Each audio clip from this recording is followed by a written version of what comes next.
life, there's no lies, and I live in my truth. Oh, no time to care what you think. I'm a king and I rule, yo. Do what I want, and I change when I'm through, yeah.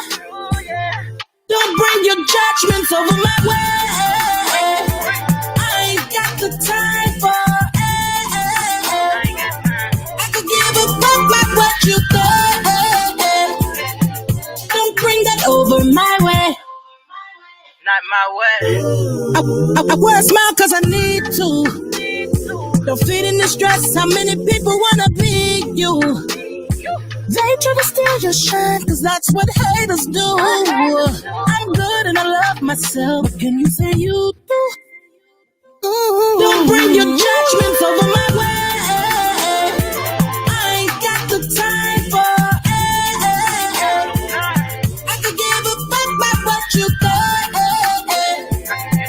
Don't bring that over my way. You know, I feel what you're saying, my guy. Hey, why you wanna bring it my way? It ain't really nothing you can say that could ruin my day. I'm still that same nigga from way from back in the day up in the hood where I stayed. Hoping you don't hit me with comparison. Knowing niggas judge me, I never been to law school, this shit is so embarrassing. And you ain't gotta like one thing about me, cause everything I got a nigga cherishing. And even though she left, she a memory. And I can tell by her snap, she remember me. You know that I've been in shit since elementary, and I'ma probably be the shit for about a century. I get plenty of hate, it don't determine my fate. If you ain't talking about cake, don't bring it over my way. I had to run up the safe, my nigga give me some space. My nigga give me some space. I never let a PM stress me out. I'm never going broke with that check me bout. I'm always on point if they check me out. I'm going in for every single time they left me out. I may be cruising down the skyway with it. Turned up, I had to go the flyway with it. For them P's, I'ma get them on the highway with it. Hey, Lil Raj, yo, tell them don't come out way with it. Don't worry about me, worry about you. Got so much hate, better work it through. You care so much, I don't fuck with you. No, I'm not you, nah. Took years to love who I am. Every flaw, embrace, show it all. You can hate it or love it. Live life from the heart and love all. I'm good over here. My squad, my team, my fam, focus. Good over here. I had to let you know this don't come my way. I ain't got the time for it. I could give a fuck about what you no.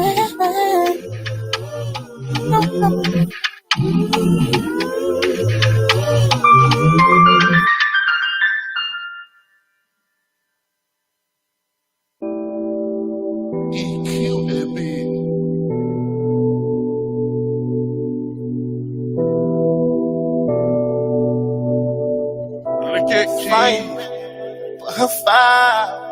I might pop you one and roll and I blow her mind out. Ain't no referee, she just wanna take her time out. She just won't hang with the gang. Oh, by the way, she slime now. I'm the fireman, gotta put her fire out. She make it wet as an ocean. I fell in love with no bullshit. I put out her flame, got her screaming my name, that go down and pop up like a toaster. I can tell by your lips you a smoker. Shake your eyes, it's part of your culture. You with the fireman. Gas on Weezy, I'm not from the north. She pop like a zip, I roll me a split. She leaving here with me tonight. Throw it like a dish, I'm only a sis. We looking like Pippin and Mike. Or maybe like Kobe and Shaq. I'm dunking on her from the back. Got handles like Nash, Clay told me she splash. I'm watching while sipping the act. On the pole, she go down. Santa Claus in the kitchen. Walk up in the room, you hear crickets. She gon' stand there, ain't no missing. Go to church, just love some chicken. Dancing at night time for her tuition. Background ugly, something like a grillin'. She can't get a job, you know that she stripping. Yeah. Your body like a playground, yeah. I wanna lick you up and down. Drop it low for me, pick the pace up, bounce. Yeah. They playing your song, you off in the zone. She tipsy on Tron, how you make it home? I can tell that you grown, no hippie, she stone. Get her back on her ass, don't need no loan. Yeah. I might pop you one and roll and I blow her mind out. Ain't no referee, she just won't take her time out. She just won't hang with the gang. Oh, by the way, she slime now. I'm the fireman, gotta put her fire out. She make it wet as an ocean.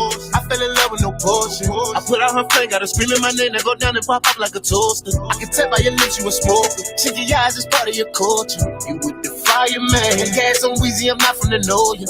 I might pop me one and roll and I blow her mind out. Ain't no referee, she just wanna take her time out. She just wanna hang with the game, oh by the way she slime now. I'm the fireman, gotta put her fire out. She make it wet as an ocean. I fell in love with no portion. I put out her flame, got her screaming my name, that go down and pop up like a toaster. I can tell by your lips you a smoker. Check your eyes, it's part of your culture. You with the fireman. Gas on Weezy, I'm not from the know ya. DRB. Close break.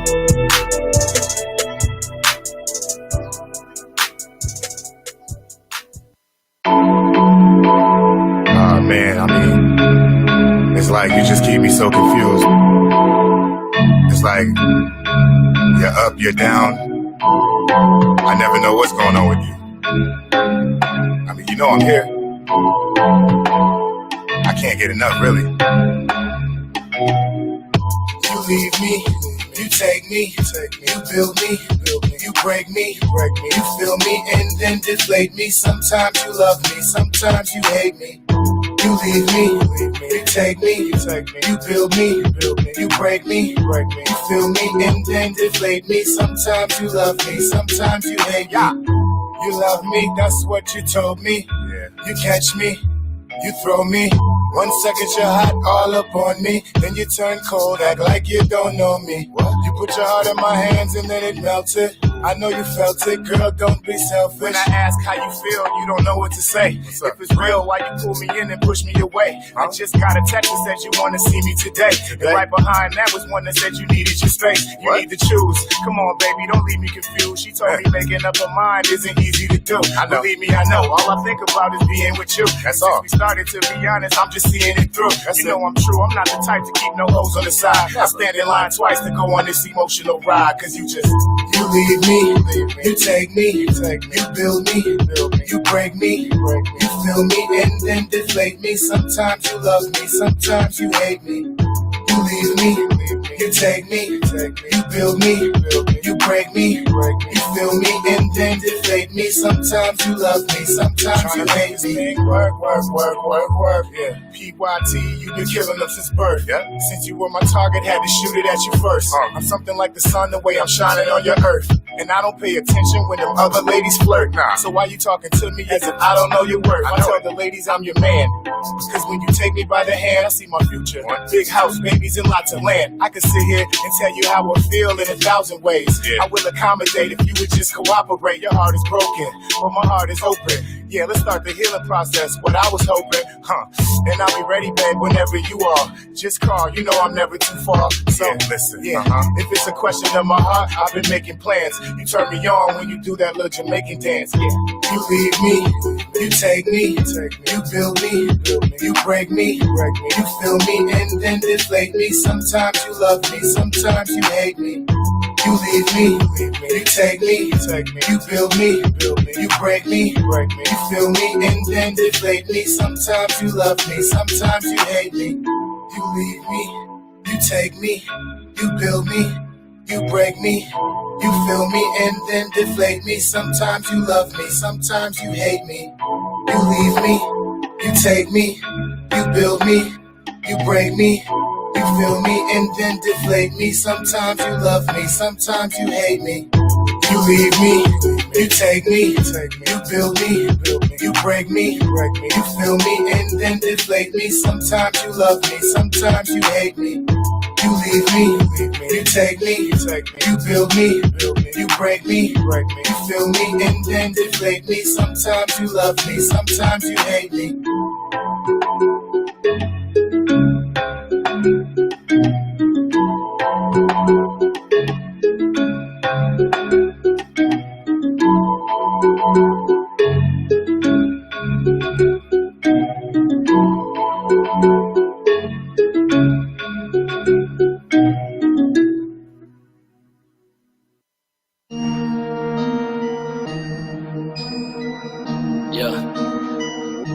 Ballin' now, yeah. It ain't no motherfucking games, man. 2019, we coming for that bag, you heard? Yo, whoa. I've been ballin' on these motherfuckers, crisscrossing the lane on my D-Rolls. You a hating motherfucker, E-bro. This before a homie got his knees broke. 540, so you know what I'm on. So tipping your bitch, get it wet like a pawn. She riding the deal while I'm drinking Ciroc. And smoking the blizzy, I feel like a ball. Ballin' on these motherfuckers, crisscrossing the lane on my D-Rolls. You a hating motherfucker, E-bro. This before a homie got his knees broke. 540, so you know what I'm on. So tipping your bitch, get it wet like a pawn. She riding the deal while I'm drinking Ciroc. And smoking the blizzy, I feel like a boss. Murder she wrote, your T better go. Got pack on the floor, don't come to my door unless she wanna hoe. Ain't selling grams for busy for low. Either you friend or either you foe. Put in the pressure, bitch probably gon' fold. Mention my name, my homie, you both. Ain't gon' start till my shit platinum and go. Run it up, got so much money, yeah, I don't count it. Ronald City in the mountains, hard to get hurt when everyone doubt it. Understand in my lane, got some bitty in the bed, ass bouncing. Might fuck, then I'm not shit, nah. I'ma fuck, then I'm not shit, yeah. Man, I try to tell y'all at the beginning of this, y'all that we weren't playing no games. Shit, I guess I'm gonna have to get right way over here so y'all can see what's up. Hey, yo, D, what you got? Ballin' on these motherfuckers, crisscrossing the lane on my D-Rolls. You a hating motherfucker, E-bro. This before a homie got his knees broke. 540, so you know what I'm on. So tipping your bitch, get it wet like a pawn. She riding the deal while I'm drinking Ciroc. And smoking the blizzy, I feel like a ball. Ballin' on these motherfuckers, crisscrossing the lane on my D-Rolls. You a hating motherfucker, E-bro. This before a homie got his knees broke. So you know what I'm on. So tipping your bitch, get it wet like a pawn. She riding the deal while I'm drinking Ciroc. And smoking the blizzy, I feel like a ball. Wait, shit, nigga. Over there, you got too much time, go and get you some paper. I might just go cop a Glock with a laser. I'm not a hero, so no, I can't say it. I fucked the first night and you had to go raid that. Fuss about everything, that's the ungrateful shit. Make Alabama big, I want exciting shit. Ooh.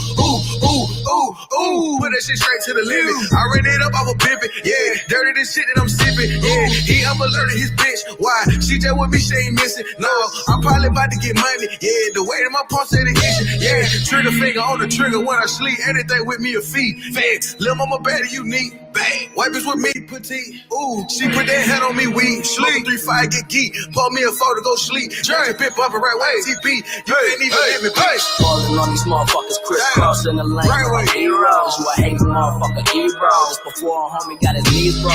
540, so you know what I'm on. So tipping your bitch, get it wet like a pawn. She riding the deal while I'm drinking Ciroc. And smoking the blizzy, I feel like a ball. Ballin' on these motherfuckers, crisscrossing the lane on my D-Rolls. You a hating motherfucker, E-bro. This before a homie got his knees broke. 540, so you know what I'm on. So tipping your bitch, get it wet like a pawn. She riding the deal while I'm drinking Ciroc. And smoking the blizzy, I feel like a boss.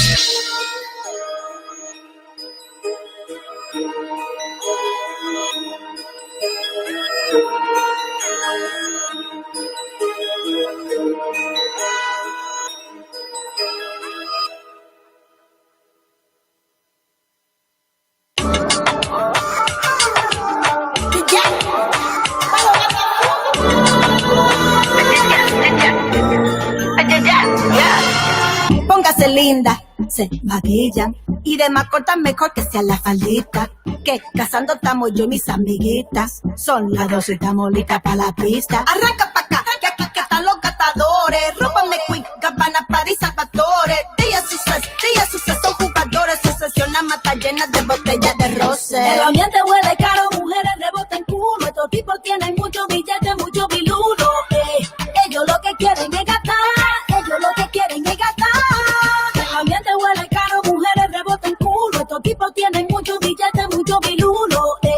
Ellos lo que quieren es gastar. Ellos lo que quieren es gastar. Un gran gastador, un gran varón, un gran gastador, un gran varón. Tiene que tener bilulo pa' yo ponerme a mover este culo. Tiene que tener bilulo pa' yo ponerme a mover este culo. Tiene que tener bilulo pa' yo ponerme a mover este culo.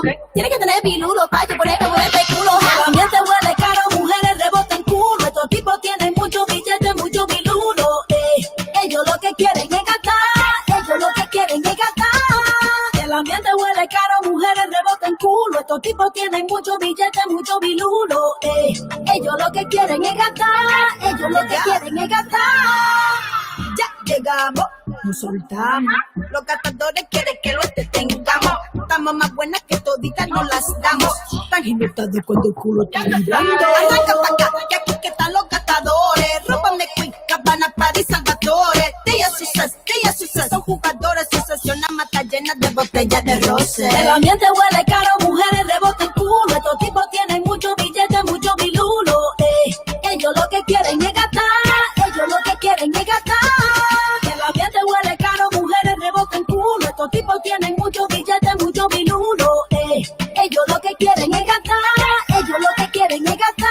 Un gran gastador, un gran varón, un gran gastador, un gran varón. Tiene que tener bilulo para yo ponerme a mover este culo. Tiene que tener bilulo para yo ponerme a mover este culo. Tiene que tener bilulo para yo ponerme a mover este culo. Tiene que tener bilulo para yo ponerme a mover este culo. El ambiente huele caro, mujeres rebotan culo. Estos tipos tienen mucho billete, mucho bilulo. Ellos lo que quieren es gastar, ellos lo que quieren es gastar. El ambiente huele caro, mujeres rebotan culo. Estos tipos tienen mucho billete, mucho bilulo. Ellos lo que quieren es gastar, ellos lo que quieren es gastar. All right. Hey. We are indeed live. What's up, everybody? Hope y'all can hear me out there in Station Headland. Oh boy, it's been a while since we've been back, so bear with me as I try to navigate my way. What is up, everybody? Oh, you here? Yes. All right. Ladies and gentlemen, this is the Random Talking Indie Music Show coming to you live on Periscope, Facebook, YouTube, Twitch, Station Head, soon to be Caffeine TV in a minute, Instagram Live, however we decide to do it. We're here to take over the game. Oh, that's not cute. What happened? I don't know, it's a little feedback, but we're here to take over the game one app at a time. You already know who it is. It's girl 759. I'm on the screen ready to do my thing. I'm joined by my co-host who is not on camera. Oh, I didn't know if you wanted me to go on camera. Yeah, that's kind of, you know. Oh, so you want... Oh, can you? I mean, yeah. Yeah, I could do that. Okay, well, jump back in. All right. Hold on. What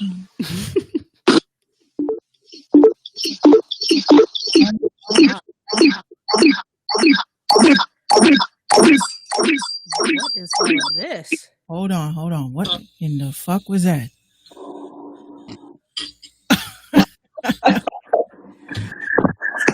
Oh yeah, there's gonna be feedback, I think. See what I mean? Hold on. Okay, can you hear me? Yes, I can hear you. Can you hear me? Yes. Yay. So we are indeed. We had to fix it. We had to fix the kinks. I made the last minute jump to one of these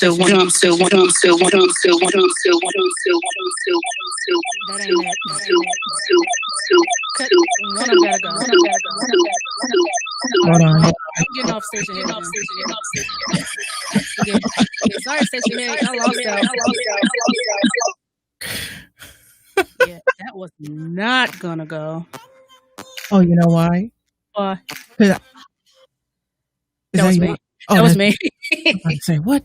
Yeah, we hiccups today. We just testing things. Don't work. Don't mind us. That's what we do. But anyway, sorry, station head. We tried. Yeah, we tried. Y'all lost. Yeah. But oh well. But like I said, it's your girl 759. I'm on the screen ready to do my thing, joined by my co-host, everyone's favorite, Minx, the Bronx Billy, the Beast from the East with the gap in the teeth, but it's perfectly okay, aka Miss Monetized, aka fuck you blue check motherfuckers, aka fuck y'all industry motherfuckers, aka F everybody, basically. Basically, it's everyone. Everyone knows, who it is. Mix Couture, Mix Contour, Mix Cooter. The girl that looks like a guy, but we ain't really sure. That's my favorite one. Yeah, right. Call her what you want to call her, but just don't call her copycat. Do they dig or do they dig? They better dig. God damn it. It's Monday. We're here to get into some topics. But first, before we do so, y'all already know tonight is Monday. So it is Minx's Manifestation Monday. Yes. So let everybody know, first time, and shout out to everybody that's viewing us, listening to us for the first time. Yes. What exactly Mix's Manifestation Monday is? Well, Minx's Manifestation Monday is basically, I see that people are trying to build their businesses, they're trying to build their dreams and their goals, and they can't because there's one thing that's stopping them from achieving that. And what Minx Radio loves to do is that we love to give back as much as we can.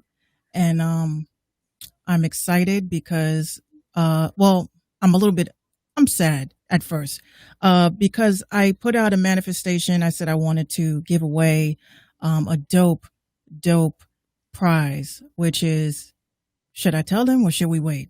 Let's wait. Yeah, let's wait. Let's wait. But I have a dope prize, and unfortunately, not a lot of people have hit me up to say that they, needed the manifestation. So what I'm going to do is, I'm going to put a tweet out. I'm going to let everybody know that they have until Wednesday to claim. Hit me up and say, Minx, I'm interested in the manifestation. So, y'all gotta let me know. But we only had 2 people, and I know that there's more than 2 people, young artists, young producers, young engineers that could use some help. So we gonna hold on to it. I guess I should have promoted it Friday all weekend, but I dropped it yesterday. So I learned my lesson with that giveaway. But we were still planning on doing a giveaway, $25 to a listener. And yeah. Okay. Well, in the meantime, in between time, I mean, hey, the least you can do is get you some good old merch. And boy, do I have some shirts for you. Bam. Check out the RTIM shirts. We got little catchphrases such as "Do you dig or do you dig?" The Beast from the East. My favorite one, nope. Minx's favorite one, dead ass. And more designs will be coming up as I think of them, or as Minx throws ideas my way. And also head on over to mixradio.com, hit that merch tab, and get you some merch as well. And also tune into the Minx Show podcast where she drops those jewels. And tune in on Twitter to no, not Twitter. Snapchat. Yeah, I don't do Snapchat. I can't keep up with it. Snapchat for the Merciless Cast. Some jewels for your ass. Yes, ma'am. And let's see what else we got going on. The Hustle Culture magazine, that's still growing and going. If you want to become part of the Hustle Culture, all you got to do, send a picture, your name, your profession, your location, your IG handle, and a small quote of what you think Hustle Culture means to you. Put that up in a nice little package. Send that on over to hustleculturemag@gmail.com. Also, you can submit your music to us, MP3 and or Spotify links to rtimshow@gmail.com. Do not inbox us. And also we are booking interviews for upcoming fall shows. So this is the format in which we are doing it. If you want to become part of the interview, or you just want to kick it with us as a, third wheel and, come kick it and more like the fifth wheel. And join in with the foolery, fuckeries, and shenanigans. All you have to do is let us know, and we'll drop you a link. So you could just add on in. We could add up to 8 people up on this joint. Have a real Brady Bunch style ass chat going on, looking like a CNN panel. Right. Someone cut his damn mic. But yeah, so we are here. For some odd reason, there's a cemetery named after Stonewall Jackson. I forgot where it was, but of course it's going to be renamed. Don't ask who asked for it. We didn't ask for it. Just know that we were given. Oh, my lettering's off center. Hold on a second. We were given one of these here in the Goddamn Awards. I don't know how the sizing came up. Damn, Caffeine TV is not going to be a good idea tonight. They got a battle tonight. 8 p.m. URL TV versus Ultimate Madness. And then we got Right Now Live and The Neighborhood with NLE Chaba. So, no go. I guess we're going to have to hang out on Instagram tonight. It's going to be Instagrams. Hold on. I might be able to jump on as well. Hold on a second. And it's so weird. Yeah, you'll do that. Yeah, do that. Yeah, do The that. station head was lit the other night. You know what I'm saying? That was Right. like, that was a first. You know what I'm saying? We had a person, you know, with the Power Rangers convo. That was dope. That was pretty dope, though. Yeah. Well, damn. So we gonna figure that out. Yeah, that's why, you know, you could have called me earlier. We could have tested these. I had just made the pimp decision like at 5:30. I was like, yo, I wonder what will happen. Now we know. And now we know. That ain't. We got to do a couple of tests. Yeah, we gotta run our preliminary testing. Our diagnostics and whatnot, if you will. Facts. So what else has been going on with you? Well, I'm so happy because I got a client this week. His name is Sean Waters. Some of y'all may know him. But I'm building his studio's website. So I'm super hyped about it. A lot to prove because you know he's one of those guys. I said, oh, my daughter did this, and you know he'll be proud of it, but he still tell you what you did wrong. Oh yeah, he'll tell me straight up. Oh well, you should have sent her to this. This looks a little crooked. You need to aim it a little to the left. Yeah, just a little bit to the left. But you know, I'm super happy. We you know, I told him, I said, you keep talking about this shit, man. Nothing gets solidified until you buy the domain. So Yeah. he's sitting there talking while I'm pulling out my credit card. I'm just like, F it. I just bought the domain, Dad. Now we can work. And he's just like, you didn't have to do that. I said, well, you keep talking shit and I make moves, honey. I don't wait. So that's what you call manifestation for real, for real. Dead ass, because I'm like, I ain't gonna sit here working on no website for all this time, and then you know you don't even have the domain yet. Like that means that you're ready, but you're not ready. Like we're talking about it, but nah. Yeah, don't talk about it, be about it. And speaking of, I just got a job. Yay! Well, mostly multi-level marketing stuff.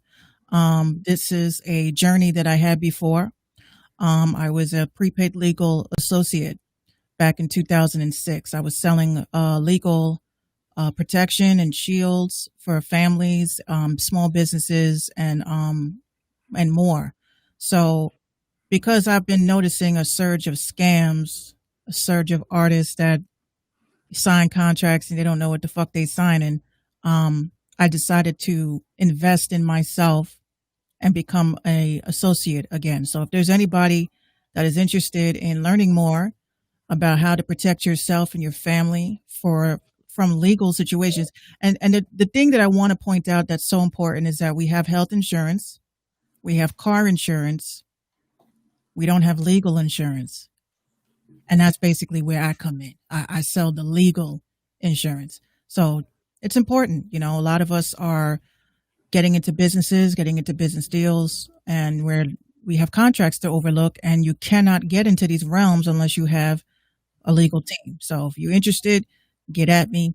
I'm not going to be spamming your inbox. It's first come, first serve. And if you're trying to get into business with me and be a part of my team and make some money, also is an opportunity for that as well. Spam it. I wish. Now, you know what? When I first was in prepaid, you know what I'm saying? Back in the day, you know, we only had MySpace. So we didn't have all of these, you know, options available to advertise. So I figured why not do it, connect it with our show, you know, just do it. Shout out to Scottish Ray on Periscope. No, that is not Beyonce. Bruh. He just called you Beyonce. Man, you lying. Why the fuck you lying? Why you always lying? Oh my gosh. No, that is not Beyonce. This is my homegirl Minx, aka Stacey Dash's doppelganger. I'm Stacey Dash's twin. If she looks like anybody, that's Stacey Dash. I look like everybody but me. Yeah, I don't believe. I wish if this was Beyonce, Well, if I was Beyonce, I'd have to take it down a couple of octaves. Don't do that. Don't. See, you already. Shout out to Beyonce though, with that nice little Disney flick she just dropped. What was it? Black is King or something like that? Yeah. I saw the preview for it like at 2:00 in the morning. I wasn't sure what I was half asleep, and then I happened to look up, and all I saw was Black is King. I'm like, should I be scared? That's what I'm like, is this like a play off of The Lion King, maybe? Because I'm getting those vibes from that. If the king was black and how the story would have went. Oh yeah, there wouldn't have been no story then. I mean, I don't know. I'm just gonna have to look into the synopsis of that story and kind of. Oh, by the way, your boy done forgot something on the list. You didn't put it on there. That's why. No. It was on there. We decided that we were both in the wrong because I wrote Eggos and he thought that said eggs. So I said, don't let me take a screenshot of this damn list and ask everybody if that says Eggos or eggs. But then I realized, maybe from being inside of the store with the N95 mask, everything just looks the same when your glasses are foggy. Look, I have to make a pimp decision. Is it going to be this mask or is it going to be these glasses? And these glasses take a loss every time. Yeah. And then I'm sitting there squinting, trying to look at a pack of meat because I'm trying to find the cheapest pack. Pause. Yeah, double pause. And I'm sitting there trying to. Pennies matter. Okay, if I find a pack of chicken that says $8.19, I'm going for one that says $7.80 something, whatever. Them little pennies count, honey. Well, I had to throw out some meat because when I opened it to, because I'm one of those people like my grandmother, we'd buy a shitload of meat and then we season it and then put it in the freezer. So that was one less thing for you to do. Right. Some of y'all call these, what do they call it now? These Caucasian folks, they call it food prepping. Jesus. It's common sense. That's what the fuck it's called. Yeah, we was doing that shit way before y'all gave it a name. But I took out the meat and I was like, why the fuck? It was like bloody as fuck. I said, what did they kill it inside shop, right? Like they just dragged the cow in there and just took the meat cleaver. Whap! Yeah, I just, I'm so turned off by meat. I really think I'm going vegan. I really do. My mom and I was talking about going pescatarian, and I think I could probably do it. Yeah, I could. I definitely could. I love seafood, and who doesn't like vegetables? But the only thing is it's non-dairy, and I'll have to have my cheese. Yeah, see, that's a deal breaker. That's a big deal breaker. I got to have my cheese. Did I tell you about my fat ass moment the other night? What did you do? So me and Gino, I think this was Thursday. Was it Thursday? Yeah, it was Thursday. I was swamped with work and I didn't feel like cooking. So he's like, it was like 10:30 or something like that. He says, ain't nobody like, I ain't trying to eat nothing heavy because he has heartburn. So he can't eat after a certain time or have a heavy meal. So I said to him, I was like, well, if you don't want something, I'm going to order something. So it's now up to 11 o'clock. I'm sitting here on Uber Eats like, what the fuck am I going to eat? So I decided to get White Castle and demolished 10 chicken with cheeses. But that's easy to do though because they're so small. And a fudge brownie. So 4 equals 1 regular size sandwich. If they're as small as I think they are, 4 equals 1 sandwich. So you pretty much ate 2 chicken sandwiches and a brownie. A fudge brownie on a stick. Bitch. My fat ass moment yesterday, my mom was like, she wanted something sweet. And of course, this close time to go grocery shopping where we get the list together. We too have to get our list together. And so I said, you know what? I want some Subway cookies. So I ordered me a tuna sub with my condiments. And I got 2 chocolate chip cookies and wait. No. It was that sounds delish. No, it was 4 chocolate chip cookies and 4 white chocolate macadamia nut cookies. I love those. They didn't have the raspberry ones. Otherwise I would have got those too. So I got my sub. I split the cookies up. She got 2 and 2. I got 2 and 2. Killed the sub. It must have been what I wanted because I love tuna subs. I get the olives, the green peppers, light lettuce, salt, pepper, provolone cheese, extra tuna. I like tuna. No mayonnaise, none of that extra shit. I can't eat tuna unless it got some cheese with it. Yes. We are best friends. Oh my gosh. Cannot eat no damn tuna sandwich unless it got some cheese in it. And I ain't talking just any cheese. It's got to be the specific type of cheese. Now, if it's Subway, I do provolone. If I'm making it at home, it's whatever cheese I have in the fridge. But just as long as it's cheese. Yes, it's got to be. I gotta have tuna and cheese. You know, my mom side-eyed me one time when she seen me put a slice of American cheese on my tuna sub, and I toasted the damn bread. Like I wanted to. Oh yeah, it's got to be toasted. It has to have a crunch. Just look at us, fat. First thing on the show.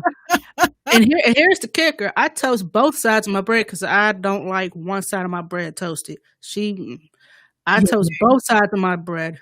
You got to have it both sides. Gotta have both sides. And it has to be like almost dark. Not too dark, but I do an arm test. I thought I was the only one that did that. Yeah, I do an arm test. You know. Shout out to Big Southern. He's like, these girls, they're getting me hungry. Listen, this is what we do. Look, I was just sitting there talking to my mom today earlier. Matter of fact, because my other Aries friend, my other best friend, that Minx don't know about, that she was like, "Hey, so are we hanging out tomorrow?" I was like, "Friend? What friend?" You're my best friend. You know that, right?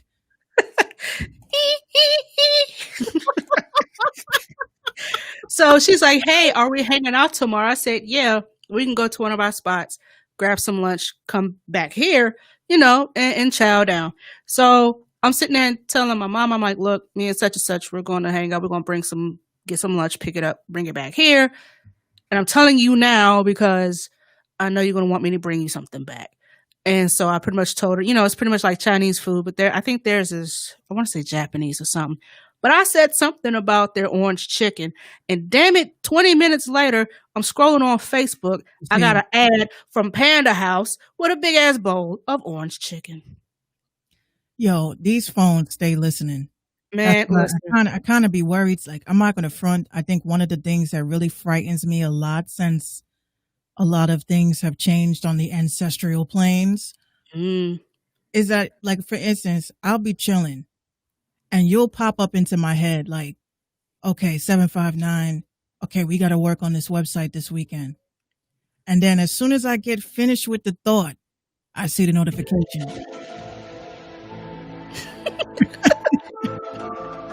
I see the notification, 759 Beats just like your picture. I'm like, okay. Wow. And that happens a lot. A lot. That happens a lot. Like, I'll just be waking up and then you text me. Yeah. That's so weird. Weird. Shout out. I said shut up. Shout out to YP. Shout out to YP DMV. I got an interview dropping with him on Friday. Dope ass interview. I want y'all to tune into that launch. It's going to drop on platforms everywhere, including iHeart, Spotify, Apple Podcasts, everywhere there's a podcast. Definitely check it out. It's a really, really good interview. Definitely. Make sure y'all share this too. Share this, just like y'all share your fucking music and beats in the DMs and shit. Share this live. Please do that. Let me tell you something. That post that I had put up a few days ago about that girl that was setting a car on fire. Yeah. It was some commentary by his name is Goddamn Zoe on YouTube. He's on Wildin' Out and shit. I've been following him for years, and he was doing the side by side commentary for those that haven't seen it. He was doing the side by side split screen commentary, and I pretty much reposted it like how I do our promos and stuff. Mm-hmm. And I put his name on the bottom for his IG handle for people to follow him.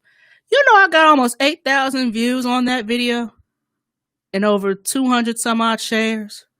It's always with a repost, never the shit that we someone else's stuff though. Like that blows my mind. They will share the fuck out of a repost, but never what we post. See what I'm saying? That just never makes any sense. But I guess that's just how the cookie crumbles. I mean, at the end of the day, too, if somebody looks, that's why I say profiles is like super important to have updated information on it, because people do look at the profile of the person that posted stuff too. Mm-hmm. You know what I'm saying? So well, shout out to the Famco. Shout out to the Famco. Wow, Instagram's lit tonight. You on them people's grams. Let me go see what y'all talking about. Yeah, sorry, station head. Y'all lost out on that. So, thank you, YPD. That was not going to work. Yeah, YPDMV is like my new homie. He's my new homie. Y'all will see why, and once y'all hear the interview, you'll see why we're the best of France. Best of France. Mm-hmm. Wait, why is it on here? Because you didn't switch over. I did not. That's why. Yo, it'd be crazy though. I'd be getting comments. This is to anybody that manages several different Instagram accounts, right, on one device. Wait a minute. No, I'm on mine, and I finally reached 400 followers. Yay! Oh, hell yes. Hell yes. Okay, let me go back to what I was doing here. But it'd be crazy because somebody will leave a comment and I'm replying back as a different account. I'm like, oh, fuck, now they know my secret account. Yeah. I have 20 Instagram accounts. I don't need that many. 2 is enough. Hey, what's up, KV? Yeah, KV is actually one of, I told you, he's one of the, I think he's going to be one of our first guests.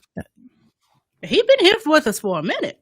Yeah, what? Since we started, he's been here. So he definitely should be the first we interview. So definitely, we're gonna coordinate that. Okay. What's up? What's up to everybody on Instagram Live? We lit. We lit. We litty. Not like the other page. I don't know what the fuck happened there, but that was a whole lot. That shit was real scary. I'm sitting there like, what the fuck? How the hell did I get 31,000 people? Yo, that was. I said, yo, was that you with 32,000 on it? 32,000 views. But here's the thing too, because I don't know if somebody shared the live. I don't know if they shared the live to somebody that shared the live that also shared the live. That's the only thing.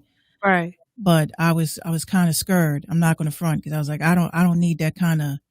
I ain't ready to be famous. Depending on what kind of following he had, you know. Whoever, yeah, I mean, he has a large following, but whoever shared that live, you know, do it again. No, I'm kidding. Get us to 30,000 views. Yeah, we try to blow up. Big Southern, what up? Rolling up as y'all speak, man. I wish.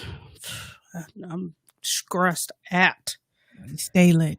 But anyway, we here. It's time for some more foolery, fuckery, and shenanigans. Let's go ahead and get into it. So, it's more unfolding. I'm gonna have to get off of Instagram real quick so I can read y'all the story. Okay, let's start here. So, of course, there's a lot going on with the Meg Thee Stallion, Tory Lanez story, and Kylie Jenner and one other person that was involved. And, of course, we know that Meg got injured as a result of, you know, the foolery and fuckery that is Tory Lanez. And so Cameron's 44-year-old ass decides to jump up on Instagram, make some dumbass comments such as Tory Lanez saw that and started shooting. I don't care what no one say. So, of course, they made sure to drag his ass for absolute filth because that's dumb. That's stupid. Remember, y'all remember back when Sierra first popped up and they was like, oh, she's a man, boo, boo, boo, boo. Well, she's proved time and time again that she's not. So, number one, let's get this into some perspective here. Tory Lanez is 5'3". Meg Thee Stallion is every bit of 5'8", 5'9", 5'10". She's kind of tall for a woman. She's 6 feet and some change in heels. I don't know why y'all would think, you know what, that I don't think why. I don't know why y'all would think that women can't be tall and have to look like a man. You know what I mean? I hate that. Y'all gotta stop that shit. That's stupid. Because pretty soon y'all say short people are evil, but short women are evil, but tall women are men. Like, what is y'all thinking? Like, seriously. But anyway, so, Tory Lanez got arrested. He got a felony for carrying a concealed weapon in the vehicle, this, that, and the third. Well, apparently he shot Meg in the foot over Kylie, and somehow she's still at home chilling like nothing's going on. She ain't said, hey, I'm worried about Megan, or I hope Tory, free Tory, or nothing. She's been posting up her little selfies and her living her life like nothing happened, of course. Like, hey guys, so I wasn't the one that was shot, but buy my product. Shut up! And so, so yeah, that's just, Oh, yeah. Here's another piece.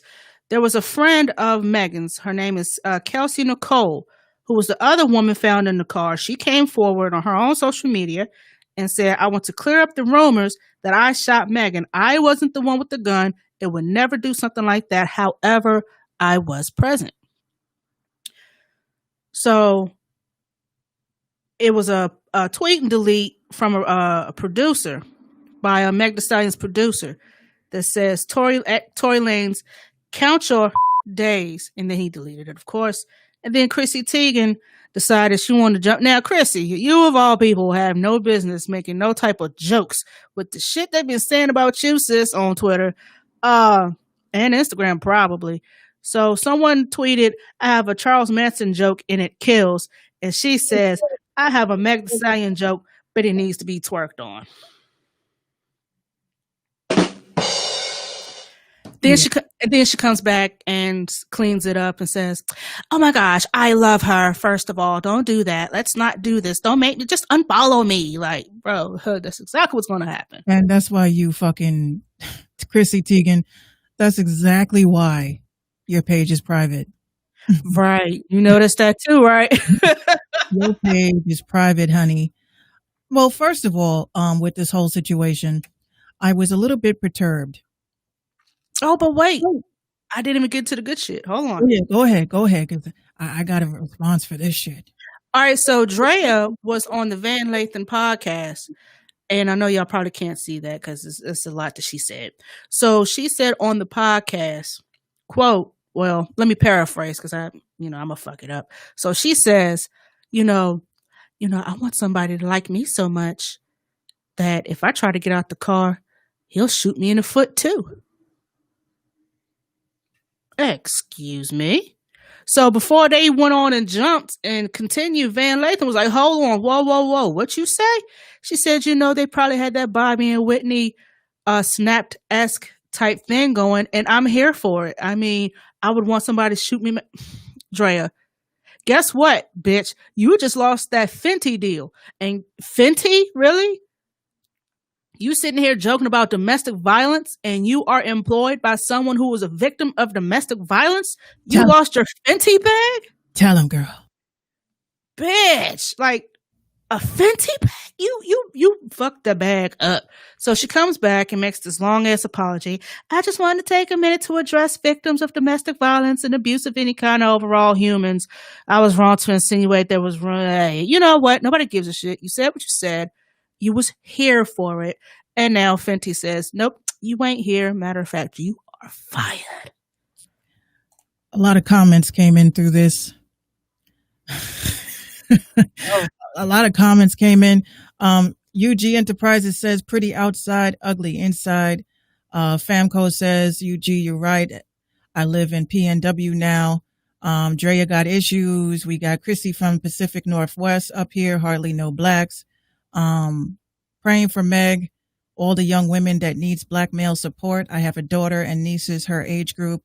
We as black men need to support our women, period. And Wale came out in support for Meg Thee Stallion as well.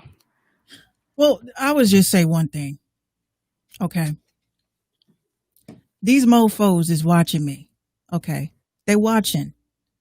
Okay. Now, I recall last week, I think it was Monday or Tuesday. I forgot what day it was.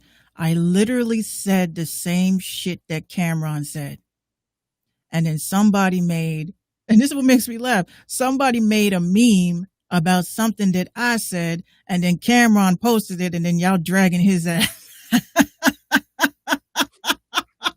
You see how that works? This is what I'm saying. Y'all can't see celebrities. You can't do what I do. I got a little following. They understand that I'm a dick, and they understand that I don't mean any harm. It was a joke that I had said. Do I apologize for it? Fuck no, because I meant what I said. I said I thought it was strange that he aimed low. Now, we wasn't in the car, just like we was not in the car with Chris Brown and Riri. As a person that has been in domestic disputes in the past, I do get it. So I could tell y'all, I got, legal docs and shit if y'all want to check me. But yes, I was a victim of domestic violence a long time ago. And it's not a joking matter. It's not funny. That Bobby and Whitney shit is Bobby and Whitney shit. It's not for everybody.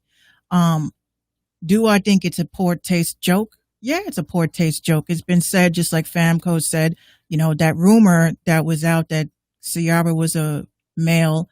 We really don't know unless we gynecologists. We can't go down there and check to see if they really males or females. And I can understand the insensitivity that is behind it. But Cameron reposted that. He didn't make the post. I want to let y'all know.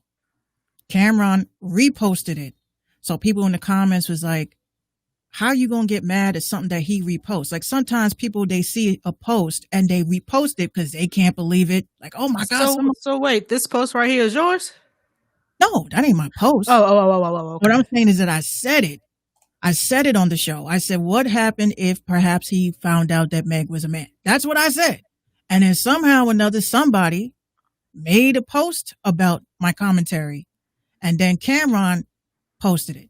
And that's been happening a lot lately because people claim that they don't tune in and shit. I know they're tuning in.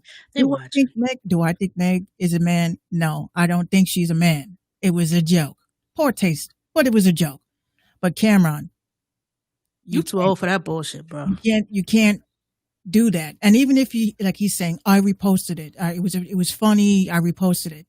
But then it compounds the dragging because he comments under it, the internet wins again, laughing emojis. So I guess he really felt deep down that he was pretty much convicted of the fact, or what he thought was fact, that. What if he just thought it was funny? I mean, I'm not sticking up for Cameron. I'm just saying there are some people that see a post, they think it's funny.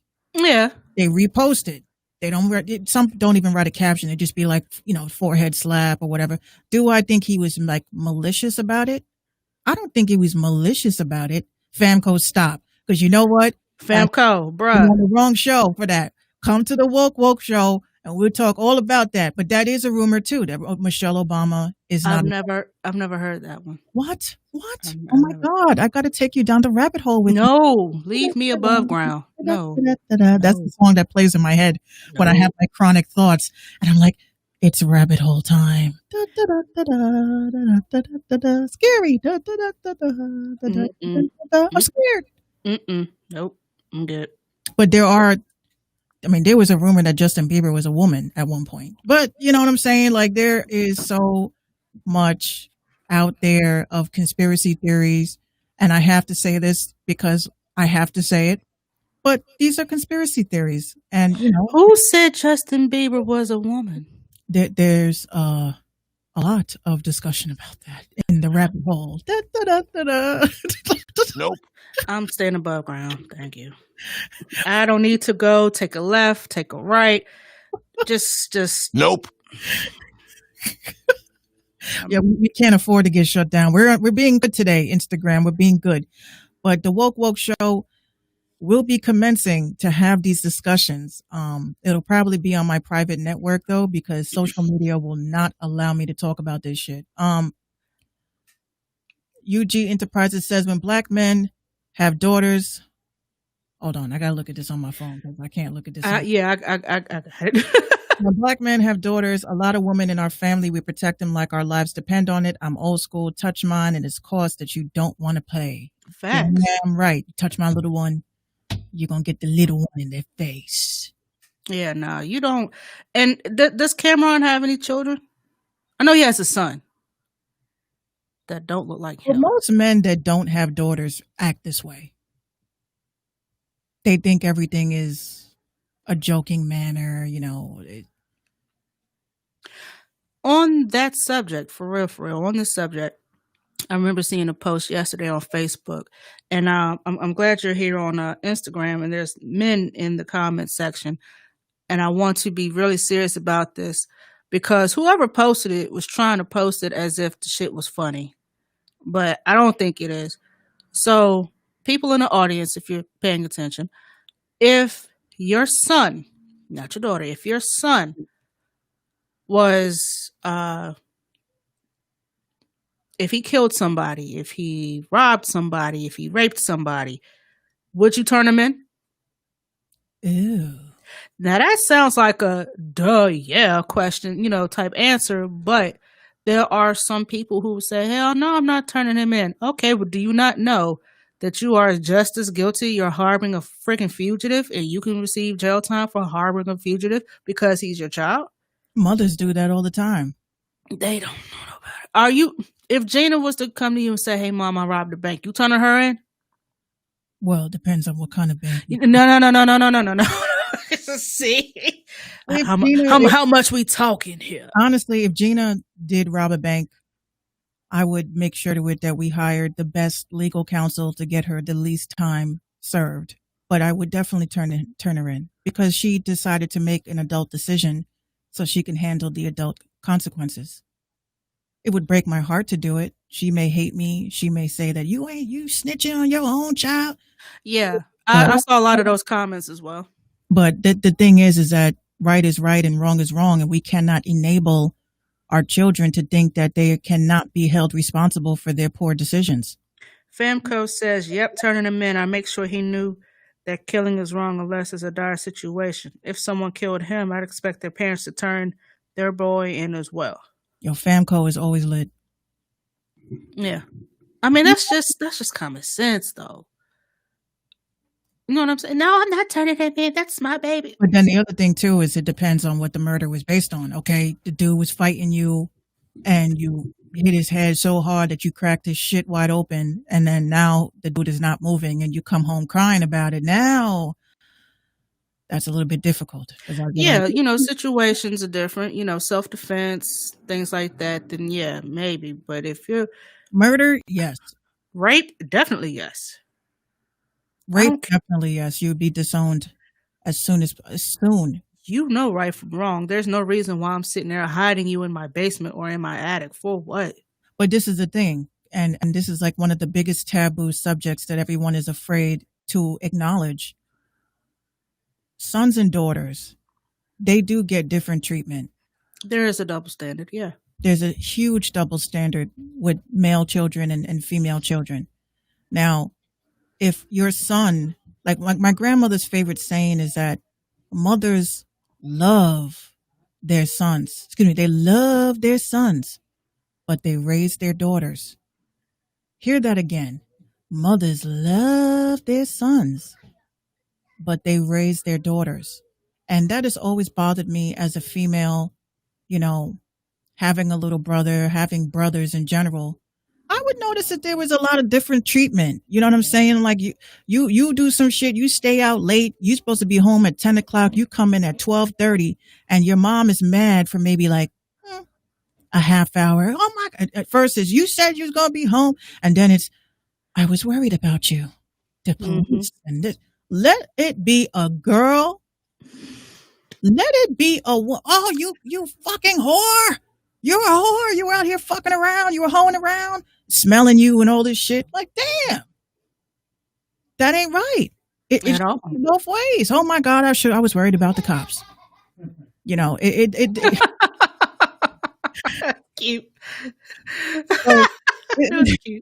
It was always something. It's always something. That's why like I said, with my family, I don't like superficial treatment for each child. Each one gets the book thrown at them however way. All right. As it should be. Hold on. UG Enterprises says, "Hey, my visual thrift. Make sure y'all follow my visual thrift. What does it say? I said it all wrong. Virtual. Sorry, Auntie. It's my auntie's online thrift store. Nice Virtual thrift. virtual thrift. I said it all wrong. My teeth is big. No problem, Famco. Definitely reach out to me. What are we eating on though? Yeah, what are we eating? Like, what are we eating? UG Enterprises says, I have different views. My son was shot and my brother was killed protecting him. It's different circumstances. You're absolutely right. It is different circumstances for everybody. Yeah. That's the only circumstance that I would, make that consideration. Other than that, they ain't walking into that courtroom. They are not walking into that courtroom until they got an attorney with them. Period. That's the least you could do. Yeah. Get them good attorneys. Don't get them a public pretender. Don't let the judge appoint a lawyer at that point, because you might as well just kiss your child goodbye. See, I'm not big on pho. That's my mom's thing. I don't really like a lot of noodles. Ew. He eating some pho. Pho. What the pho? No, there's a restaurant in Atlanta called What the Pho. Really? Yeah. I know where I'm going. And there's what the fuck you want to eat? What the fuck you want to eat? Some pho? There's a pizza parlor out there too called Soprano's Pizza. Ew. Yeah. We back to food again, man. I'm hungry. You see what you're doing? He said it was dinner time. Later, Famco. Thanks for tuning in. Shout out to Famco. Make sure y'all follow him. He has a very dope journey. You know what I'm saying? And we have a great interview together as well. You guys can check that out as well. So he's definitely good people's. Oh, goodness gracious. There was something that I wanted to bring up. I don't have it on my topics list, but I figured since this is the Random Talking Indie Music Show, we need to dedicate a little something to the indie side of things. There was a tweet from a producer by 8MC who said, quote, "A major label just purchased a beat off of my YouTube for $2,400. The beat has 78 views and 3 likes. Then here's the motivation. Producers, stop overthinking shit and put your content out there."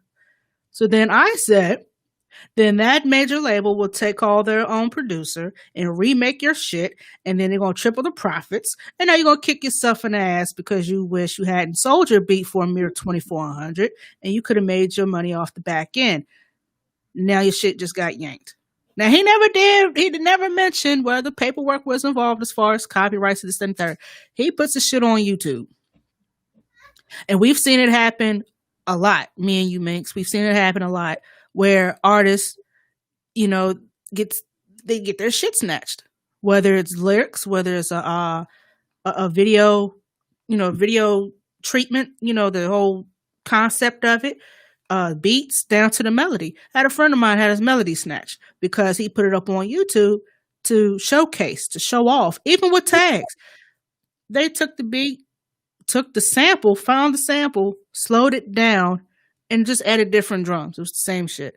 So yeah, there's a hit and a miss with YouTube. I took my shit off YouTube for that one reason. Well, I saw a response to that tweet, and I don't know if that was a shade. Oh, actually, fuck that. This is the Random Talk Indie Music Show. Minx Couture is here, and I keep it fucking real. Okay, there was one producer that did quote that tweet, retweet it with a comment, and pretty much said all of the producers that are in the comments that are giving this person advice has probably never sold a beat a day in their life. Right? Now, here's what makes me laugh. And I'm tired of you fucking producers on some dead ass shit. Shout out to B Fury. First of all, I put it out there, and yes, it was shade to that tweet, and I'm keeping it a buck because I don't give a fuck. Y'all can't come to the Bronx and check me. Like, what the fuck? So pretty much I said, I'm tired of, the producers and shit that come out, like just people in general that come out and state that they're working with such industry motherfuckers, right? Posting up, oh, I'm talking to, a real like negotiation, a real situation where you're dealing with, industry folks, you have to sign an NDA. You have to sign a non-disclosure agreement before they even fork you over the cash. Because if you come out your face and you start leaking shit, talking about, because y'all get hyped, y'all get way too hyped for me. Yeah. Timberland could write to me and say, Minx, I saw your comment on my page, and I want to work with you. I'll probably tell you, because you my people. I'll probably tell B Fury because he's my people. But I ain't telling social media because that's counting your chickens before they hatch. Y'all get so hyped up thinking that these fucking celebrities are really talking to you. How the fuck do you know unless you on FaceTime or you doing face-to-face chat?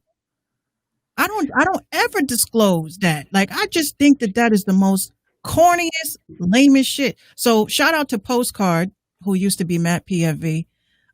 He hits me as a response to what I had said about non-disclosure agreements. He said, yes, that's so true, because even in business meetings, you have to sign an NDA. Even if telephone conversations, you have to sign a PDF version of an NDA before they even speak to you. So that's why I don't believe like 95% of y'all motherfuckers that claim that you got all these deals on the table. It can't be possible. No, you don't. No, you don't. If you are announcing it, then you don't have a deal. It was a discussion you had. See, y'all don't understand that the contracts. Y'all don't understand none of this shit. Just because a label says, hey, I like your music, it doesn't mean that they're looking to fucking sign you. At all. That just means that, hey, I like your music. A cosign is a cosign. You remember that video that I sent you, that little clip I sent you of I've never heard of her, but she's known in some circles. It said that Drake took her flow and shit. Yes. Well, she got co-signed by Drake, and all of her friends are like, "Oh my gosh, I read that wrong. I thought you got signed by Drake. Oh my gosh, woo woo woo woo woo." Why? Okay, people really think that this, and I just want to make sense of this, guys, in a non-dickhead way. No, be a dickhead today. It's Monday. Do y'all really think that an artist that has no shows, an artist that ain't making no money right now, they're not selling merch, they're fucking with the streams, you really think that they have the authority to fucking sign you when they're stuck in their own contract? Now, he didn't sign her. He just co-signed her. I understand that part, but what I'm saying is that there are people on social media that hit me up day in and day out. Minx, is this real? Minx, is that real? I'm like, look. If you think that something ain't real or you have a question about it, don't hit up Minx Couture. I'm not an attorney yet. Hit up a lawyer. You rapping about racks on racks on racks. I'm pretty sure you can pay for a consultation to ask them, is this a legitimate discussion? But this is what aggravates me, is that it's all about clout. Everybody just is chasing the clout. Oh my God. If I was to tell y'all half of the celebrities that hit me up in my DMs, I mean, you'd be like, yo, Minx, what are you doing? I tell all these motherfuckers the same thing. Speak to my manager. Who's your attorney? Let me hit them. Let my lawyer hit your lawyer, and then we'll talk. I don't fucking engage with none of these motherfuckers. They all out here looking to take your money, and they're looking to fucking steal your ideas and jack your talent. Like, y'all got to think smarter. I'm not saying all of them are bullshit, but about 95% of them are. 95% of them are. And y'all need to really think about that. Someone, Queen T, at Mother Chronic on Twitter says, if they offer you $2,400, it's because they know they can make at least $240K.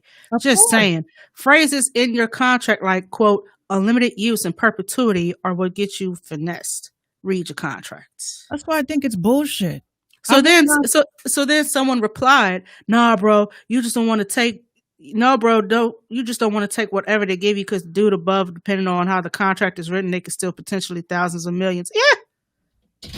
Sounds like you need to get a lawyer to get contracts drafted up. They'll be making millions off your beat that they paid you $2K for. Oh, yeah. But he got finessed. He's online, like really going hard. No doubt. B Fury, hit me up. I got some ideas on some new songs for us. You got finesse for $2,400. They're gonna triple that profit, quadruple it even, and you're gonna hear it. Yo, that's my shit. That's my melody. That's my God. Yo. Womp womp. You got finessed. Of course. That's why I don't ever announce nothing. Don't be so quick to brag about shit. Yo, people like the production community, all they fucking do is brag. All they fucking do is brag. I'm just like, look, if y'all don't start humbling yourselves and quickly, there's gonna be a problem. There's gonna be a problem because you are at that point unapproachable. Yo, I just sold 10 beats today for $3. Okay, go fuck yourself with your fucking $3 sales. Like, I don't fucking care if you sold a beat. Why are you selling beats for $3? You fucking the market up. Stop. Besides it being oversaturated, it's a fucking rap because now I'm starting to notice, like, just like I know, we both receive music sent to us for our shows, right? Mm-hmm. I'm listening to some of these songs that people send me, and I'm like, yo, the same sample being used, the same loops being used, slowed down, sped up, chop, octaves that are different, but it's the same shit. And after a while, I'm like, y'all just remixing the same beat over and over and over again. But y'all want to get mad because what did somebody post up? A picture of for Tom and Jerry. You know how Tom had Jerry was the mouse, right? Yeah. Okay, so Jerry had another mouse looking like he's crying, and Jerry's like looking at him like, get a load of this dude type shit.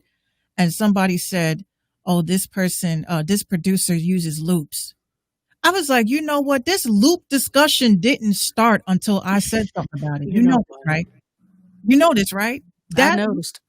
I started this loop discussion back in August when I was arguing with what's a DJ Payne 1. When I was like, oh, fuck you and your type beats with your fucking loop, your bullshit loops. And he writes back, what's wrong with loops? What do you have against loops? I said, I make my own music. I don't need help like you, right? This was a discussion between me and him. Mm-hmm. They went and he BeatStars fucking zombies went and took this shit and blew it out of proportion because apparently I think I'm better than people because I don't use loops, right? Well, when I had this discussion with my dad says to me, okay, I can point out 3 loops that you have used. I said, excuse me? You got clocked. Oh my God. So then he sent me the 3 songs that I've recorded. And I said, how is that loops? He said, because Minx, it's a sample sound. A loop is not like 20 seconds and you cutting it down. A sample sound is a sample sound. So he's like, so that's what makes it a loop. So if you go into your catalog of your beats, if you go into a catalog into your kits and they say sounds, those are loops. He said, but I get what you're saying. I was like, you know, go fuck yourself, Dad. Oh, my gosh. You going to sit there and tell Dad that? Well, of course. We get into our production fights. It's like 2 people scrapping in the streets. I'm going to tell you one thing. I'm not above using loops. I'm not above using midis. I'm not above using samples. I've done all 3. It gets my creative juices flowing. Well, I know that. Matter of fact, Minx has sent me 2 loops. Don't out me. I do make loops, but I give it to my friends. Fuck yeah. Y'all ain't gonna take my loops and put it on some shake it in her asshole. Y'all ain't gonna be doing that.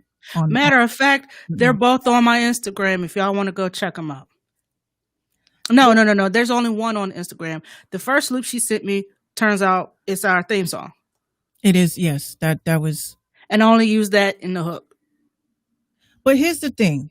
My anger, let's talk about the deep-rooted issue. My anger about loops came from this motherfucker, DJ Payne 1. I'm not even going to lie, because when he critiqued my beat without me fucking asking, I never asked him for help or I never asked him to review my shit. When he came out and said that, you know, your beat is all over the place. the loop that you used was, just not. Nobody asked him. But here's the thing. That's when I flipped out and I said, what loop are you talking about? I made that. I make my own loops. Then it was, So now I'm just like, you know what? Yeah, fuck that. I don't use loops. Okay. And you're not going to sit there and try to like play me. Like even if I was to use a loop that I don't know how to arrange it properly. So yeah, I took it to the head. I took it to the heart. And then these BeatStar zombies went and they took this conversation of loops to the next level as if I think I'm better. No, I don't think I'm better. Some of y'all probably heard the new beats that I've been dropping. And, thanks to 759, who's been helping me understand, she teaches me shit. A lot of people don't realize that. She teaches me shit. So I'm proud to have somebody to sit down and say, okay, I'm going to work with this with you. And not it being on some, send me them files so I can fix it for you. Never. That's one thing I will never tell a producer is just send me, just track it out and send it to me. But nobody put me onto midis but you. I just want to make that very fucking clear, ladies and gentlemen. Only 759 put me on to midis. None of these fucking producer chats. You know what I'm saying? Fuck y'all. Only because I divulged a secret of mine. Because I had told her that I had used a hi-hat MIDI. I was going for a certain sound. They have hi-hat MIDI. Yeah. Here I am sitting here in GarageBand like, hold on. They have kicks? They got kick MIDIs. They got hi-hat MIDIs. They got 808 MIDIs. I didn't even know that until I started talking to you. So me personally, the thing I say about the production community is that if y'all ain't putting each other onto shit, then there's no conversations that y'all need to be having. Y'all don't need to be sending, I don't see what the big fucking secret is, actually, because if anybody's been in the game as long as I have, or as long as you have, I don't know how long you've been making beats, perhaps like a couple years, 5 years or whatever. But if anybody's been in the game for at least 10, 15 or more, MIDIs exist, loops exist, samples exist. I mean, come on now. This is not a big secret. And what is here's the one. This is the one I saw. Stop giving away the sauce. Stop telling people where you found samples. Make them dig for their own samples. So you mean to tell me so you mean to tell me that you heard a Kanye West song, you wanted to know where he got that sample from. You pretty much went and got it on your own. So you think you got a secret key or something. So when you make that beat and someone asks you, yo, what's that sample? You don't want to tell them? Why? Is it because you think that person's going to make a better beat? Or...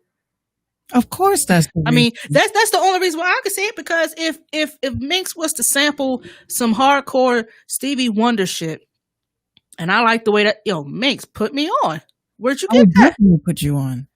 So the music industry, indie music industry, period, is real cliquey. It's real secretive. It's like DJing. I noticed there is, and I'm going to say this shit on live and I don't care.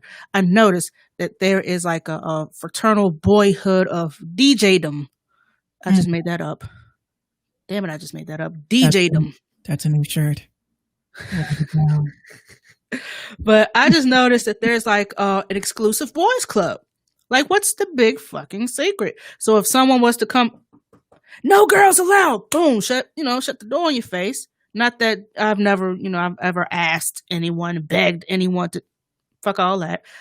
But when it comes to... Daryl says very cliquish. Yeah. Very cliquish. You got the legends putting on everybody, and then they won't even, say, I'm looking for a gig. You are the man that gets the gigs. Like, you could have gave me a spot just for a night. I'm not trying to be part of your team or nothing. I just need a gig. Nope, won't do that. Yeah, there's a lot of like, I'm gonna take money from your wallet and bread from your table. I thought we were here to eat together. Like, why is everything such a clique and a competition with everything? Producers, DJs, singers, everybody. Why? Everybody's supposed to be able to eat. There's money for everybody. There's opportunities for everybody. There's a lot of money and opportunity for everybody. That's why, like, I felt like when I started my podcast, I wanted to be I wanted to be the key to the gatekeepers, because a lot of people in the beginning used to ask me, like, why would you start a podcast and you didn't even drop your EP yet? And my mentality was this: why would, we understand how hard it is to get into the door of the music industry. It's fairly easy for me. I got famous people and fucking celebrities in my family, but I'm not going to hit them up and ask them for shit, because I don't get down like that. Mm-hmm. You know, if we don't hang out like that, we don't talk like that, and you're not genuinely trying to put me on based on your audience, then there really is nothing to call you or ask you for. So I figured one night, I said, in order for me to get into the industry, I have to use the window of opportunity, create a show, have prominent figures in the business that actually pull triggers around this bitch, and have them come onto my show, have them talk with me and stuff like that. But guess what? That's consistently building connects. Mm-hmm. Consistently building connects. Now, I'm not saying that everybody start a podcast and just swindle these mofos to get onto your show so you have a contact number. What I'm saying is that you got to fuck with the people that are doing that, because that's not just me that's doing that. There's a lot of other people that began these types of situations, because I said, why am I going to beg a DJ to be on, to play my record, when I can get that DJ onto my show, play your records, and then they see that I'm really trying to help the underground here. Mm-hmm. So, and, a lot of people know that was what I was doing in the beginning. But then I started saying to myself, I actually enjoy this. It's more than just getting a figure to come sit down and talk with me. And it's not about chasing clout either, but I feel like I wanted to be the bridge between the gate and the key. And there are a lot of gatekeepers. They will charge you for every piece of information that you want to know. Like if you're looking into a podcasting journey, you know how many people hit me up and say, Minx, can you tell me what kind of system I need? Or Minx, can you tell me what kind of microphone I need? Or what kind of microphone you have? Or where could I find that? Right? Now, if I was a dick like some of these people were when I was asking these questions, I would easily say to them, yo, what's your budget? I'll help you get set up, and charge people. But see, not everybody thinks that way. Oh, well, I can't tell you that. I ain't gonna drop the sauce. I'm not gonna give away. Well, someone had to have told you. Well, they figured that, I did the research and so can you. But I would say that as of July the 27th, 2020, I have successfully helped over 10 podcasts get launched, because I did not act as a gatekeeper, but more of a liaison, because I want to see people grow and I want to see people win. And seeing people grow and seeing people win opens up doors of opportunities for the underground. So now I can say, hey, I got an artist, and, I remember that time, when I was helping you build your website, or I was helping you set up your audio interface and shit like that. Can you, interview this artist for me? And this is just what we do. This is just what we do. YPDMV, basically, I need a key so I can make a copy. Exactly. Thank you. That's what I've been seeing. That's what I have been seeing. Not just me personally, but that's just what I've been seeing, on different platforms. You see one person do it, then everybody jumps on it, and then they stick around for a few. Then they want to jump and do this. Yeah, that's all it is. Yeah, but you can't create these opportunities like this and then not be consistent about it. That's it right there. Consistency. That's the key you need. Yeah, this is tough. Even for this show, right? It looks easy and it's fun as shit, but everybody in my house thinks I'm crazy. I'm like, hey, it's 5:30. I don't want shit to be mad at me. Screaming at everybody like, yo, dinner's ready. And I'm doing my makeup and I'm like, hey, we got 10 more minutes. Let me hurry up and put my wig on. I'm here. But I mean, the thing is with podcasting and social broadcasting and all that, it takes, and with everything, producing, DJing, it takes consistency. You can't just start something because you see that that's the wave for the moment, and you figure, try my hand in this. And as soon as the next wave, let me try my hand in this. So then you drop one thing, like you can't do two things at once. Oh, well, let me drop that and let me try this. Eventually, you're going to get tired of trying to do every goddamn thing. It's going to wear you down. Like, for instance, also, guys, sorry to cut you. If this live gets interrupted because I know Instagram only allows an hour, I'm gonna come right back. So yeah, y'all stick around. Y'all stick around. I just paid my $30 to broadcast on this bitch. So $30. $30 for what? For this program to broadcast on Instagram, because it goes to YouTube, Twitter, LiveMe, TikTok. Oh, you doing I see what you're doing. Twitch and Instagram. So I see what you're doing. Yeah. See, you see what we try to do here. We're trying to, and that's another thing. We're trying to run an enterprise.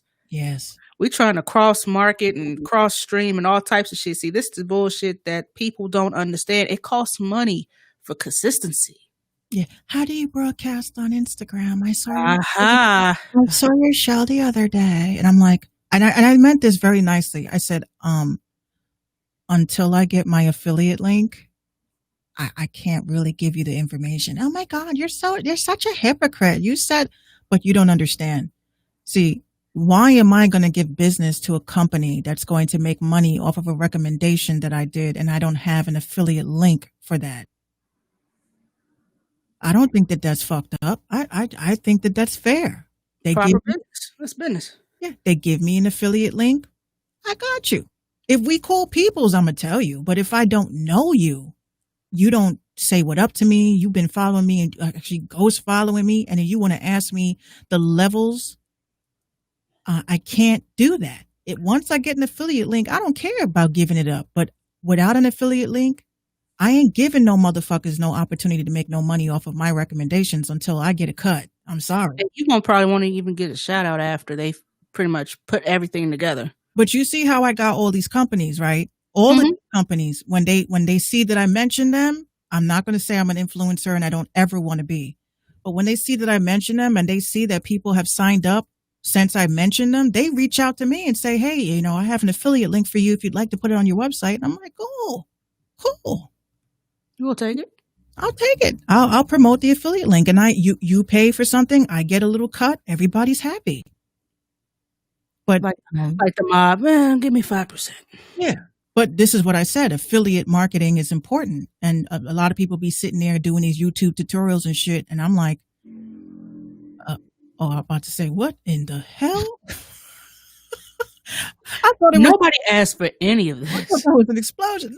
No, I'm not ready to go. But no, but like let's say Sweetwater, right? I reached out to Sweetwater. I said, look, I have a lot of gear and shit that people be asking me about. My dad has been a loyal customer for over 15 years. What's good? So now they're working on an affiliate link so that I could be able to let you guys know where to get stuff at a discounted rate through me. But hunting. Well, Daryl, yeah, you're right. You said that part. It costs money to make money. It sure does. It really does. Because whether it's $5 or $500, you got to spend it. Because I'm paying $14 to run this. Yeah. It costs money, and that's why we have to segue like with merch and all the other stuff.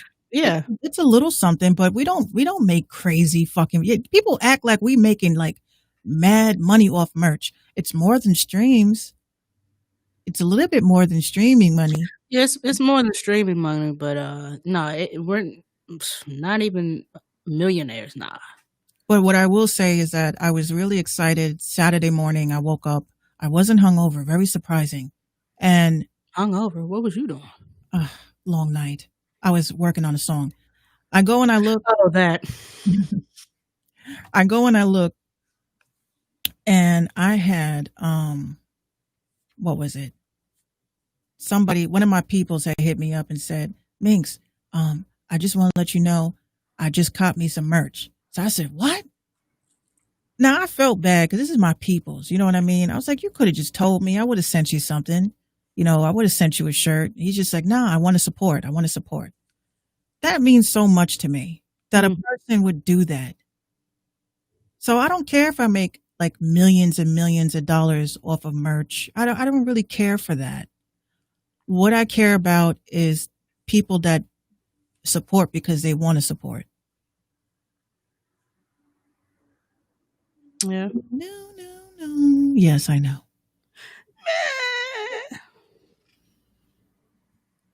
She's not live anymore. I'm back. There we go. Also, I am in between picking an Apollo twin or nah. I heard they were nice. Yeah, they are nice. They're perfect. They're perfect for podcasting. Yeah, that's nice. They're perfect for podcasting. Because I was using my preamp very early on. When I very first started podcasting, I was using the ARC preamp.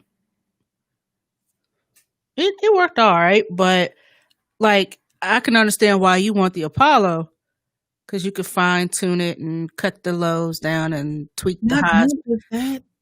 Not just that. It's the fact that, okay, let me give you an example. Well, we know that I'm recording this album on my phone. When I do my shows, I have my settings configured perfectly. Like tonight, perfect, because I spent 3 hours fixing it. But then when I go to record a song, now I have to change those levels because they need to be in the universal. You know what I'm saying? So Right. People don't sound too warm. You just want to have flat vocals so that when you mix it, So I recorded this verse, and it's like I'm playing it back, and I'm just like sitting there so mad because like it's one of those takes that you had the energy, and it's like wrong sentence. Yeah, it's like you have the energy, but again, I said that's why I got the new soundproofing, because you could still hear my voice bouncing off these walls. So a part of me said, let me just get the Apollo, because then I would know that if I wanted to record music, I don't have to change any configurations. Everything is exactly where I need it to be. I just need to change the mic, plug the mic into something else. Mm-hmm. But now, like I said, a lot of these dudes have Apollo, and it's like some people on Twitter actually helped me. They said that with my existing setup that I have, because I have the ART preamp, the tube amp, that's what gives it that radio sound with this mic, because you can use this with a regular condenser mic, but you're not going to get that depth. And because I have this is why people, I guess, dudes think that I'm a man. Hold on. No Adam's apple, just an Eve one. I smoked cigarettes for years. Shout out to Courtney. Yo, Courtney. That's my girl. But because I have lows, I can't have this shit configured this particular way. So that I'm happy with the upgrades and shit. Now I feel like I'm in a dope ass prison. But, right. Yo, for real, this does feel like a prison. But it's my prison. I created it for myself. Apollo was your audio interface. That's basically what that is. Apollo is a fancy ass interface. That joint is nice though. It is nice. I saw one for like $800. I'm like, who? What? I'm sorry, what? And yeah, they're $900. The Apollo twin. But is that the one I'm thinking about with the little silver, little triangle joint? It's silver and it has like a little circle around it, and then it's like green. Yeah. When you get the chance, what's his face? Ray Jensman. He had a podcast. He's on hiatus for now. But if you listen to his podcast and you hear the crispiness, I say to him, are you doing your podcast at God Studios or some shit? Because you can't hear you hear outside interference. You don't hear nothing, and it's so perfect. Mm-hmm. And I'm like, what did you? He says, oh, I have the Apollo twin, and I was like, I look on, I was like, oh my God, I'm about to get that shit, and I was like, oh, this is my rent. Your rent, huh? This is my rent. $1,000. At the time, it was like 1,200. Just to show y'all what this looks like, ladies and gentlemen. I'm pulling it up now so y'all can see what it is that she's looking at. I really want it. Analog sound, quad core, part processing. That thing is nice though. It is beautiful. Oh my gosh. Let me see if I can find a better picture of it. I said to my dad, hey, can I use your credit card? I ain't heard from him. I ain't heard from him since. I said, yo, you stay calling me and now I can't find you when I need you. No, but it's funny. I really want this shit. I'm really considering on getting it.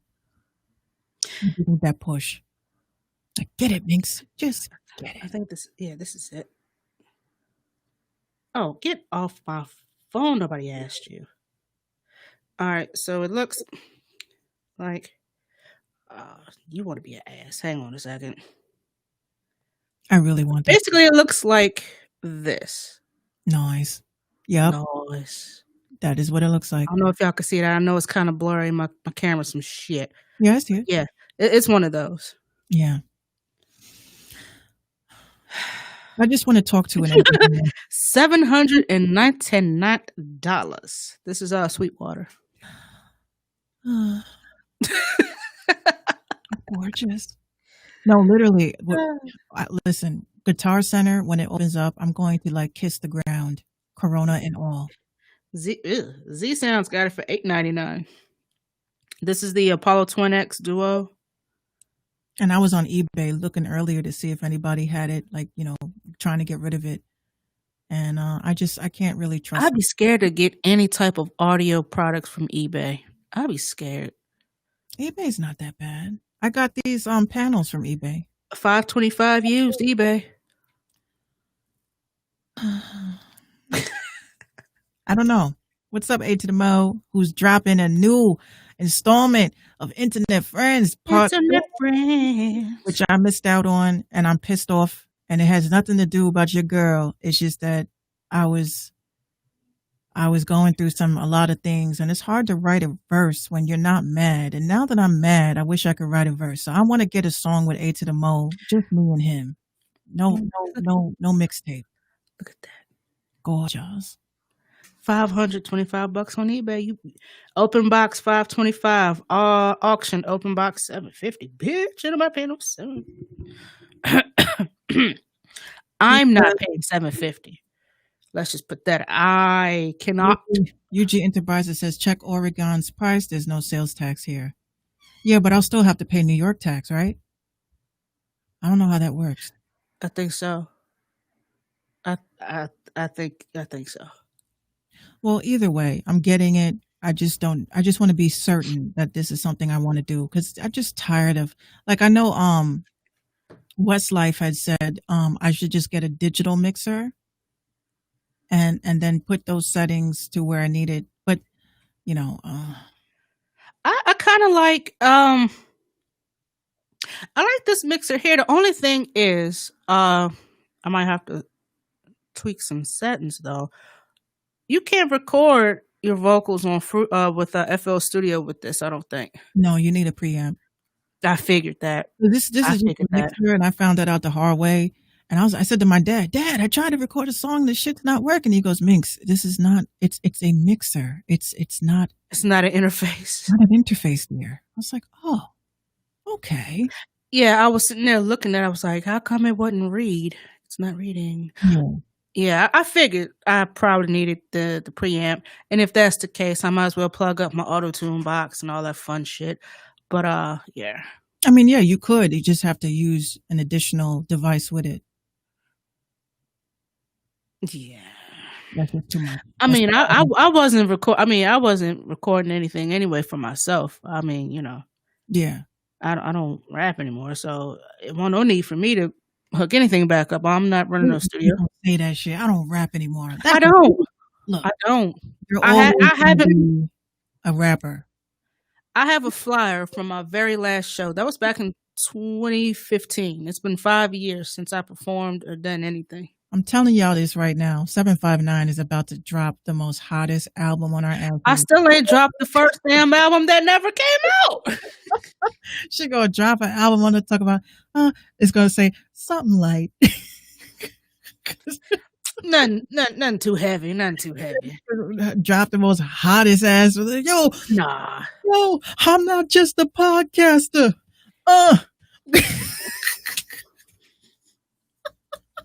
I'm not just a podcaster. I'm back like I never left. Don't let me get the blicky. We got blasters. Yeah, no. Make this a disaster. V8 Queen. I'm your master. No, I'm kidding. Yeah, no. Since 2015, I haven't. You're gonna come back. Nah. And I had emailed Minx I had emailed her one of the songs that I forgot that I even had from the old email that I had recovered. And I said, oh, this is some crappy shit. Let me send it to Minx. See what she thinks about it. So it was a song that I had recorded back in 2016. And I'm glad I brought this up now. So it was off of a sample track, I think. Yeah, it was. It was off the 0 to 100 beat that Drake did so long ago. All right. So it was a little freestyle joint. It was supposed to be me and 3 of my label guys. I had a line in there that I said in 2016 because And I quoted you. Yeah, and I said, what did I say? Because my homie, my cousin, well, he's not my cousin, but he's kind of like my cousin. It's kind of hard to explain. But his name, he goes by El Plaga de Don. So I said a line, if Plagavelli don't trust you, I'm going to shoot you. Mm-hmm. And 2 years later, here comes Metro Boomin with the fucking tech. If you imagine I don't trust you, I'm going to shoot you. Jacked. Nigga, really? Jacked. I was like, oh, wow. So this is why, and I forgot where we was on, I forgot where we dropped it on, but we had gotten like 30,000 views on our mixtape. I had produced like 9 of the 12 songs on it. I rapped on every single song. I did the cover art. I did the beat. That was one of the biggest projects I had ever done. The quality was some trash, but still, you know. But I was like, yo, these industry motherfuckers be lurking. They really do. They be. I think it was on that piff. We dropped it on that piff. UG Enterprises says it happens. It happened to me on the West Coast. Yeah, they stay jacking. It happens. Beyonce jacked my song Sorry. Nobody believes me. I'm dead ass. Well, I'm not going to say Beyonce. I'm going to say her writers did. Back in MySpace days, I had a song on there in 2000 and... You say coming for Beyonce. 2006. No, I'm dead ass serious. It's a song called Sorry. And when I heard the song Sorry, Beyonce's Sorry on the radio, I almost like caused a 2-car collision. I couldn't believe it. I called my dad. I said, Dad, we got a problem. Now, this was around the time that MySpace got purged. All of the songs on there from that time went missing. They claimed they did a mass deletion, which is bullshit. I had did a song called Sorry, and I posted up the side by side where a couple of my friends who are my real friends were like, I see what you mean. Now, I'm not saying that she took the song. I'm saying the idea and the cadence behind what I said. Like I said, sorry. And she said, sorry, I'm sorry. But I said, sorry, give me another chance. Let me be your man. It's the same shit. Okay. Now, regardless of what people, they say they think, they love Beyonce, but I'm saying that Beyonce did not sit down, did not make the beat, did not write the entire song by herself. What I'm saying is that the people that came up with their idea got it from me. Now, it bothers me when I hear this shit because I spent a lot of time, working on that song. And even my little cousin who, likes Beyonce even said that song sounds very similar to the song you let me hear back in 2000. I said, I know. But I have the song. The song. They be lurking too. They do be lurking. And that's why I like now, like when Young M.A. jacked my shit, that was another. There was another, like I've had music jacked for years. That's why I got to the point in my life when people are like, you should copyright it. For fucking what? I copyright it, can't afford a lawyer, take them to court, they win because they have industry motherfuckers, and then I have to pay their attorney fees, and then I'm broke and blacklisted for the rest of my life. No, I would just rather live to tell the story. But I do have the evidence, and I do have the timestamps. I do have the session files. I do know that she jacked my song Sorry. I know that. Other than that one instance in which, and to further, I have the timestamp. See, when you make beats and you record stuff and you send emails, it sends a little timestamp. Yep. So I made sure I did my cross reference before I brought this up, so it won't look like I'm, cuckoo. So I looked up the first time that the Metro tag had been used, which was on Kanye West's Father Stretch My Hands, which was the first time I've ever heard it. The song came out 5 months after. Because after I did that verse, I had immediately emailed it. So I had the timestamps and everything on there. Now, when you doing stuff out of a house, we don't know shit about. So this is when I didn't know the business side, copyrights and all that crazy shit. Like I didn't know the business. We were just sitting at the crib, recording, we're gonna make a mixtape. We're gonna drop it. Boom, boom, boom. This is before, we need trademarks. We need this. We need that. We need this. So when I heard that joint, and it just came back to me like, yo. And I'm sitting there, I'm surprised. Number one, I remember some of the words. And then I was like, yo, so that's where Metro got his fucking tag from. Yeah, the industry stayed jagged. Like they stayed jagged. Wow. Okay. Oh, speaking of, I found it. Sorry. Here we go. Smooth producer, what's good? We ain't riding on nobody today. I hate iPhones. Do you want to view it or download it? I want to download it. Hold on. This is me when I was young, though. Don't laugh.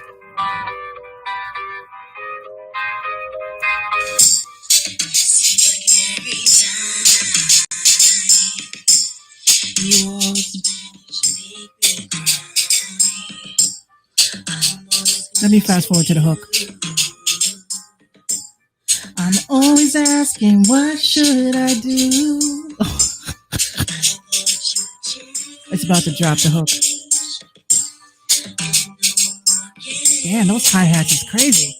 Yeah, them joints is crisp. This is when I first started producing, guys. All right. Let me fast forward to the hook. Now I'm standing up because this ain't love. Oh. Okay.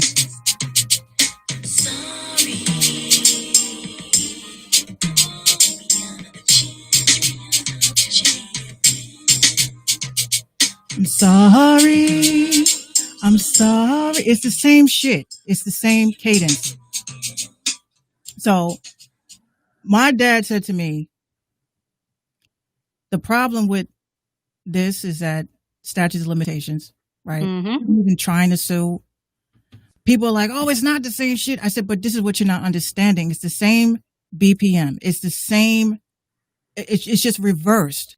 You know what I'm saying? If you reverse it, it's the same song. But I see what she's talking about because they added the I'm not sorry. But it's like if you break it down and you put it together, which my dad did, it matches up.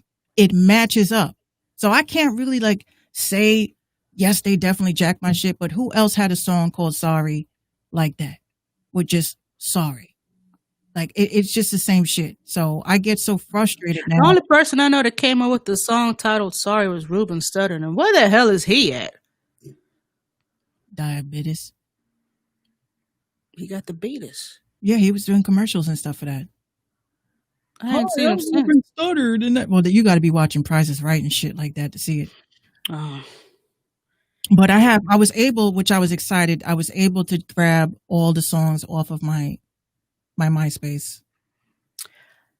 Like I said, I had happened to come across that email, and I saved it too. You're damn right, I saved it. Yeah, just to see how shitty my beats were. And I actually have an email of my very first beat that I have mine. I started to send you that one, but I was like, hell no, she ain't gonna clown my ass on live. Look, if you send me your first beat, I'll send you mine.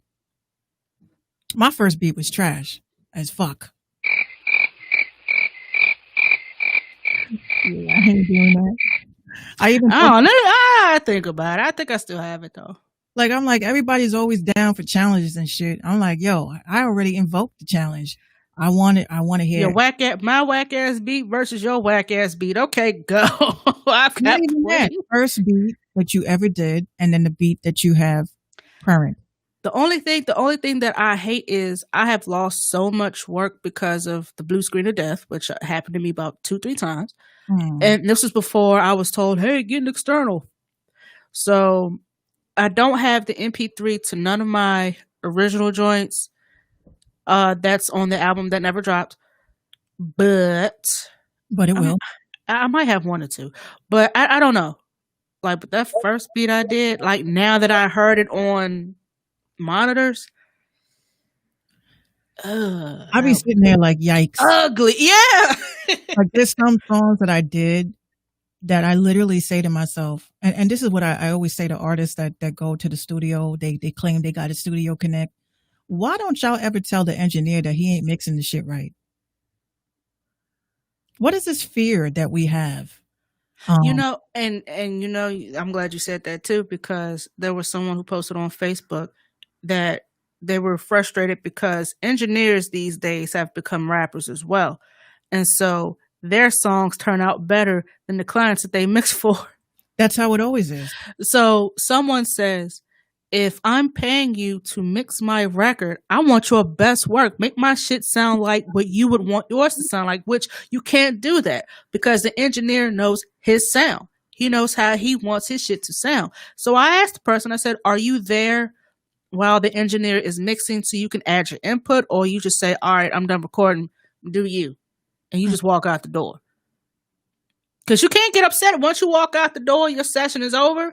You can't get upset because the engineer didn't add the little stutter thing right here. He didn't add the backwards reverb right here. He didn't auto-tune you right here. You didn't stick around for the post-production. That's part of it. There was a time my dad had mixed a song for me, and I didn't like the way he mixed it. And I told him. And it hurt me, you know, as his daughter, to say, Dad, you know, you could have done better with this. You know what I mean? And it was such a big argument that we had because it was a type of situation where I recorded it here. I wasn't in his studio, so it wasn't the same type of treatment. Mm-hmm. You're sending a studio session that you did in a situation where it's not really treated well. You now have the up-to-date mic and all that shit. You're sending that to a studio that has equipment specifically to handle Picks up every imperfection. Exactly. So I said to my dad, you know, he asked me, why didn't you upload the song yet? And I said, well, Dad, I've been meaning to tell you, but I don't like the way you mixed it. And I'll tell you exactly what song it was. It was for Money Right. I didn't like the way he mixed it. And he asked me what I didn't like about it. And I just said, yo, you putting all these crazy effects on my voice trying to make me sound like Cardi B and shit. Like, I don't like that. I want you to mix it regular. I don't know if that makes any sense. What is regular? Regular. Like, I don't need that. Ain't in there. Like, I don't. The stutters and the. Yeah. I told him I don't. Yeah. I don't need that because especially I would say this morning when I woke up this morning, Jazzy Joyce, I was joking around with her the other day. I said, Jazzy Joyce, every time you go live, I never see when you live. I always have to watch a replay. So she says, you know, I go live all the time. I said, okay. So I don't know if it was the grace of God this morning. I woke up at 8:15 I looked at my phone, and then it said Jazzy Joyce is now live. So I jumped right in. I was the first comment. I said, I made it. I made it. And she was cracking up. But this is what I wanted to say. Now, I was listening. She was playing some beats this morning. And I had wrote a comment. I said, yo, this beat sounds like, it's a Sunday morning and your mom is making pancakes. You know what I'm saying? You just, it's like nostalgic almost. And she wrote, she said, like, looked at the comment and she said, yo, Minx, that's exactly what I'm going for. See, that's what I like about her sound. And it's because she refuses to go with what's going on. Mm-hmm. Because as much as I do love today's sound, it doesn't really attach it to memories, if that makes any sense. See, when I create stuff, it's based off of, number one, a mood. Number two is based on what's going on outside. And sometimes based on what the hell I was watching on TV. I make it a point not to recreate what I hear, this mainstream shit. It just happens that it kind of sounds that way. Like some of my stuff doesn't. But some of my newer trappy beats, like they sound like some new shit. And I don't mean to make it that way, but it just happens that way. See, that's what I was afraid of, though, because now when I write songs, because I've already said, after this EP, I'm done with hip hop. Like, not because I don't fuck with hip hop. It's just that it's just oversaturated. It's not anything, new. Thank you, DJ G1. Shout out to him. He's always supportive. I need beats. I told him I got him. He's teaching his daughter to make beats as well. Oh. But what kills me is that it's like everyone is afraid. Oh shit! Everyone is afraid to create based on originality. Sometimes they're afraid that people will say, like, I've been told, oh, your shit sounds outdated. I had an industry fucker tell me this. Ooh. I had an industry fucker tell me this. Your beats sound outdated. So my reply back to them, I said, I appreciate it. And this was one of those situations, these little scam deals that we're going to be talking about in the Mix Show podcast, because there's a lot of scams going on and I'm going to expose them all. What they do is they tell you that, your shit is outdated, your shit is whack, it needs work, you need help. And they try to upsell you their beat. Yikes. That's what they do. So he says, I want you to check out this beat. I think those lyrics will go better on this. And that's when I realized, oh, so you're killing people's dreams by trying to just make money off of them, by telling them that their hard work is not that good. But I mean, what constitutes as outdated? Like some of the outdated stuff people are really into now, like that lo-fi off. The snares are off. The hi-hats are dirty. The kicks are kind of. People go for that. The song that I had submitted to be reviewed for consideration last year was my song "Jokes on You," and he said that the beat this was for a playlist too, by the way. And he says one of the other playlist people. This is on Playlist Push, I believe. They said that the verse is good. I could hear Drake on it. That was what they said. And then they said the beat sounds unprofessional. Mm. So I said, thank you so much for your time. So I sat back and I kept saying, what does a unprofessional beat sound like? What does an outdated beat sound like? But everybody that's heard Jokes on You, besides the mix, they've told me that, the mix could use a little bit of work, right? I never get upset about somebody saying my mix is bad. Constructive criticism, that's part of the game. I can't, here's the thing. I can't get 100% each time. Just like with a Nicki Minaj song. She's not going to get 100%, but motherfuckers will rock and say that the song is hard because they rock with her. But as an artist, you're going to have hits and you're going to have misses. Like, what artist do you know has had a hit every single time they put some shit out? It's not, everybody has a miss. Oh my God, Drake doesn't miss. Yeah, he does. Yeah, Drake has a lot of misses. But because he got some attempts, some swings, some wild swings. That's true. And you know, I was having this Facebook discussion with one of my friends that loves to argue with me, but it's all out of love. I think it's all about who wants to show whose dick is bigger. But you know, we just have very strong personalities. So basically, you know, I was pretty much saying to him, it's under one of our snippets that we did. And, he was saying something about the industry. And I said, you know, the industry is rigged. It's bullshit. It's not about talent. It's never been about talent. It's about it's 10% about talent. Yeah. He says, oh, well, that's whack. You know, I said, we all know how the industry should be, but nobody makes money if you're only focused on talent. You could be the most dopest fucking artist out here, but if you can't sell a t-shirt, it's too late. Yeah. And it's not even to be like nasty. Like, are you marketable? That's the question. Can you be marketed? Can you sell out arenas? Can you sell out stores? Can you have a bunch of screaming girls crying over you, whether you're a male or a female, wrapped around the block because they want your autograph? If any of those answers that you have said is no, then you need to work on your artist presence. Back to the drawing board. And it's okay. Like, it's okay for someone to tell you, excuse me, that, yeah, that kick could use a little cleanup. Those hits are really, the hi-hats are really slicing, you know, it's too much. Yeah. And it's okay to tell someone, hey, you're using the same flow on every single song. Switch it up. But it's okay to tell someone that. But some people can't handle that. They'll call you a hater. That's why when people ask me, people DM me all the time. Which is why I really think I should be like an A&R consultant or something, because I get so many songs sent to me, not just so can you play this, but can you tell me what you think about it? What work does it need? Right. I'm brutally honest about everybody's music, including my own, but I don't really think that I actually have like that kind of clout or respect to even tell you what I think. And the fact that people do take what I say, you know, into consideration. You know, sometimes I've heard songs sent to me and I've said, look, honestly, I wouldn't put this one out. Or they'll send me a song for the playlist. I'll tell them, honestly, I looked through your Spotify account and I really think this song should be pushed.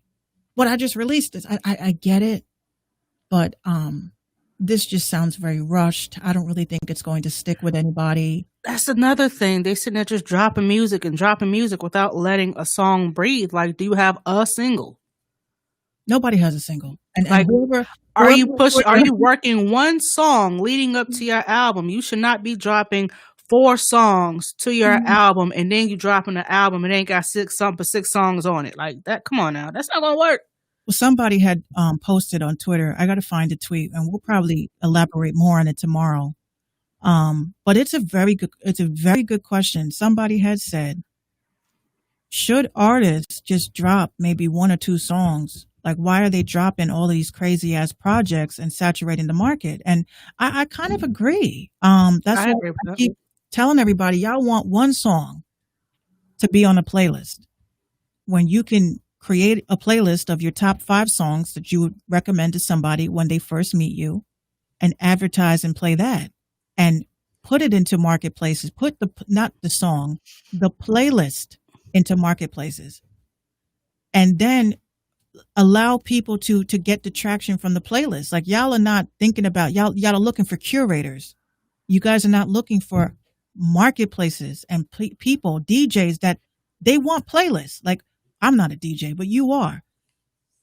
If you have your speakers and, you know, your whole setup together, right? This is what DJs are doing now. They're going on Instagram Live, or they're going on Facebook Live, or they're going in one of these spots, and they're asking for playlists. So now what they do is they get the playlist, they like the playlist, they import it into their boards, and they'll play the playlist and get social media's reaction. If the playlist is hot, then it gets to the next contender, you know. they're creating something like this, because if you calling yourself a playlist curator, which is why I called out every playlist curator on Twitter, nobody has responded. I said, I am the best playlist curator on social media. I have the best ear. I want to go playlist for playlist. Not one curator has told me anything. Not one. Of course not. No curators have hit me up and said, Minx, I got the best underground talent. Fuck you, bitch. Let's go. Bitch, this ain't verses. Well, because I say I got the best artists. I have the best artists that I've ever interviewed, the best artists that I've ever come across. When I did that episode of The Punchline and I was playing hits back to back, freaking OMB Paris, you know how many people followed him off of my show? You know how many interviews he got off of my show? And my show was a little piece of shit show. I'm mad you say that about yourself, but then I mean, technically the Punchline just dropped and it was on Station Head and nobody was really paying attention because, you know, it was on Station Head. Not just that, the songs that they were saying at the time was like, you know, you should mix it up. So I said, fuck that. My show is not based on the songs you send to me. My show is based on the songs that I came across and I thought that these artists need to be heard. That's what my show differs from all these other people. I don't want your money. But I will tell you that all of the artists that I have showcased and reached out to them and say, look, hey, I have a show called The Punchline and I actually featured your song. You may get like a content thing. Just make sure y'all let them know that, you know, I was doing social media and everybody a favor by letting them hear your heat. And next thing I know, they follow me. We talk, you know, can I have your number? Can we talk business? I'm like, sure, we talk. And I get a client. It's not all about what you send me. It's about what I want to hear and what I think you should hear. And that's a real DJ. That's a real A&R. And that is a real curator. You shouldn't wait for people to hit you up to curate a playlist. You should be in these fucking comments. Y'all are on Baller Room and shit. Baller Alert, Shade Room. Y'all be looking at the comments. Hey, I'm just a 14-year-old kid with, you know, no shoes, but I got this new song and I think everybody should hear it. First of all, let's go ahead and nip that in the bud right now. If you got time to record a song and you got the budget to record a song, there should be no reason why you're walking around yabba dabba doing it up the street. There should be no reason why you're doing that. I gained priorities. I gained 150 followers this weekend just by taking the time, maybe an hour a day, and just giving people a listen. Don't wait for people to ask you to hear their music. There's a lot of dope ass talent out here. And that's why when y'all be leaving these comments, I be checking them. And that's what the Punchline is based on. Is it a punchline that you're giving us? Or is this a real deal?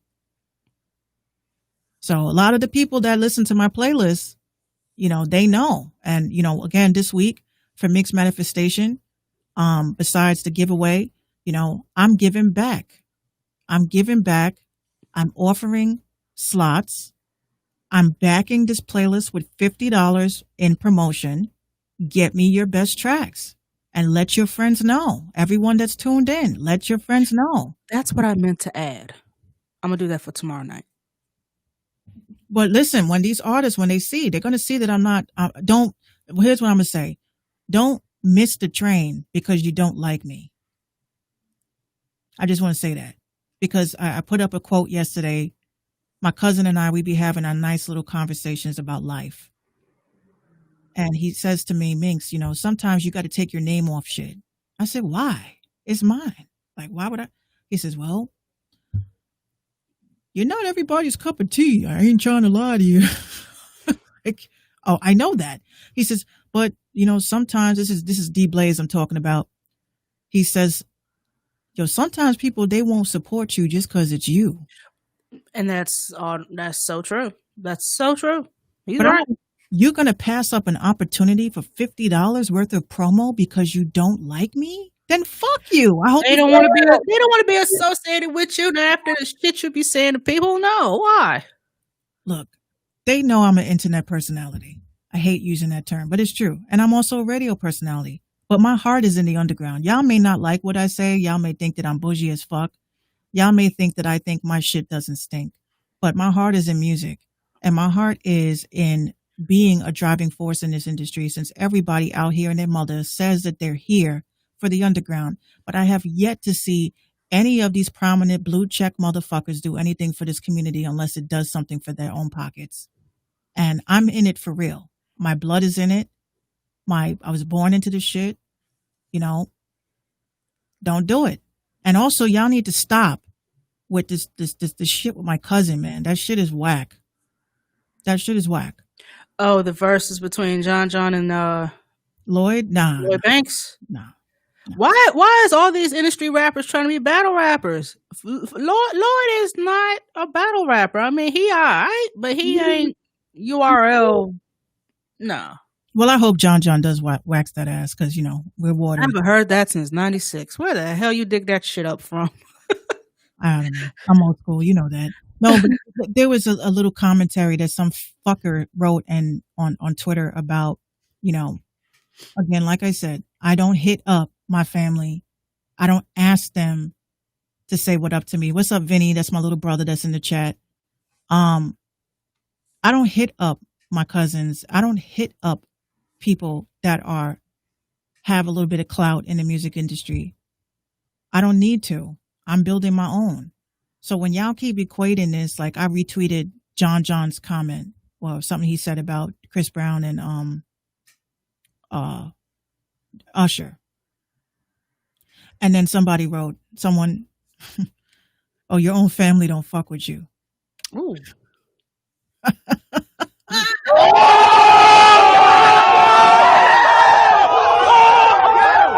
I was like, yo, before I could write back, see, y'all need to stop writing shit and then deleting it. You need to. He hit a tweet and delete type deal. Y'all need to stand up and stand by your tweets if you're going to try to like antagonize me, because I was only going to simply write back like, my family does fuck with me. So I don't know what you're talking about. I got the Minx Mafia. I got the Patreon. I got all this shit.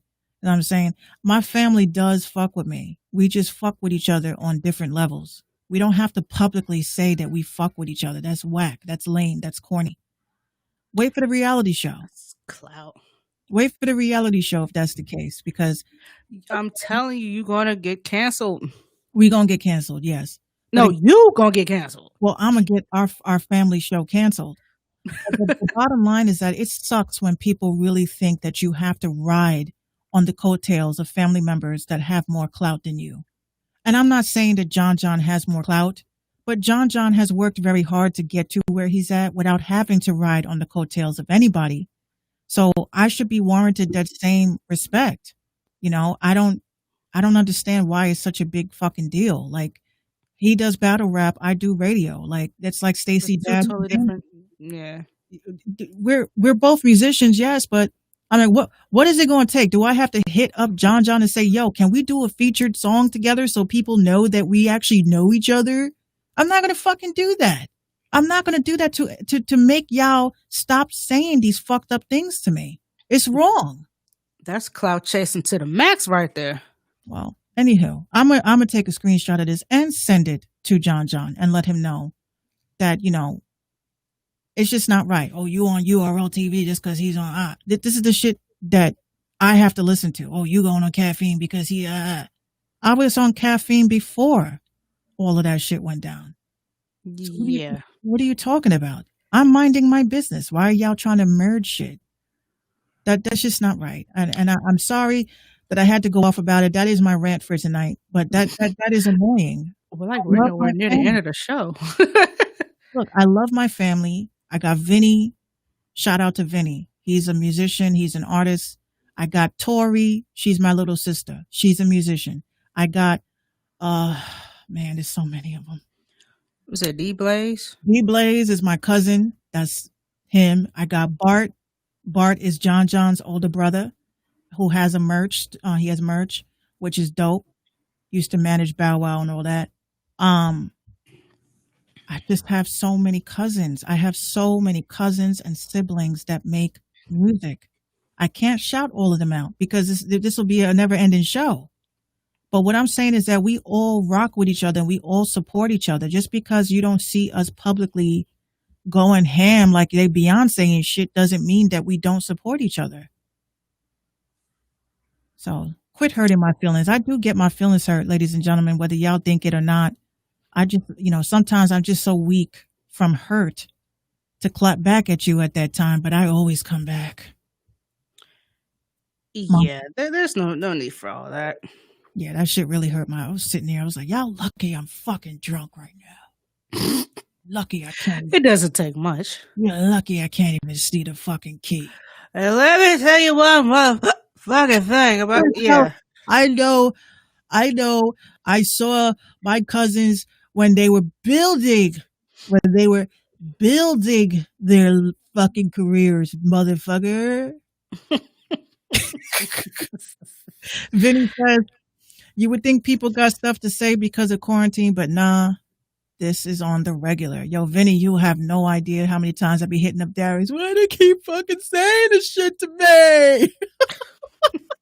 Oh, the Bronx bully don't like your dish back, huh? I don't. Oh. I don't like confrontation. I don't like fighting with people. It makes my blood pressure go up, and then it makes me literally physically ill. Yeah. I got time for none of that shit. I have to take medication from years of going from 0 to 100. Yeah, nobody's got time for none of that. Yeah, and I can't afford a stent on my heart right now, so I ain't trying to have no open heart surgery either. So I'm picking my battles very wisely and just doing what women usually do when they get their feelings hurt. Cry about it. I see why men are men. Y'all do internalize a lot and, not showing emotion and being tough guy. Mm-hmm. I like that 24/7. So I see that for men, it is hard to, y'all have emotions too. And because the world made it look like you're weak, if you show them, then, it is what it is. You ain't gonna cry. I'd rather see you on sight. You don't want to see my crying face. It's worse I'm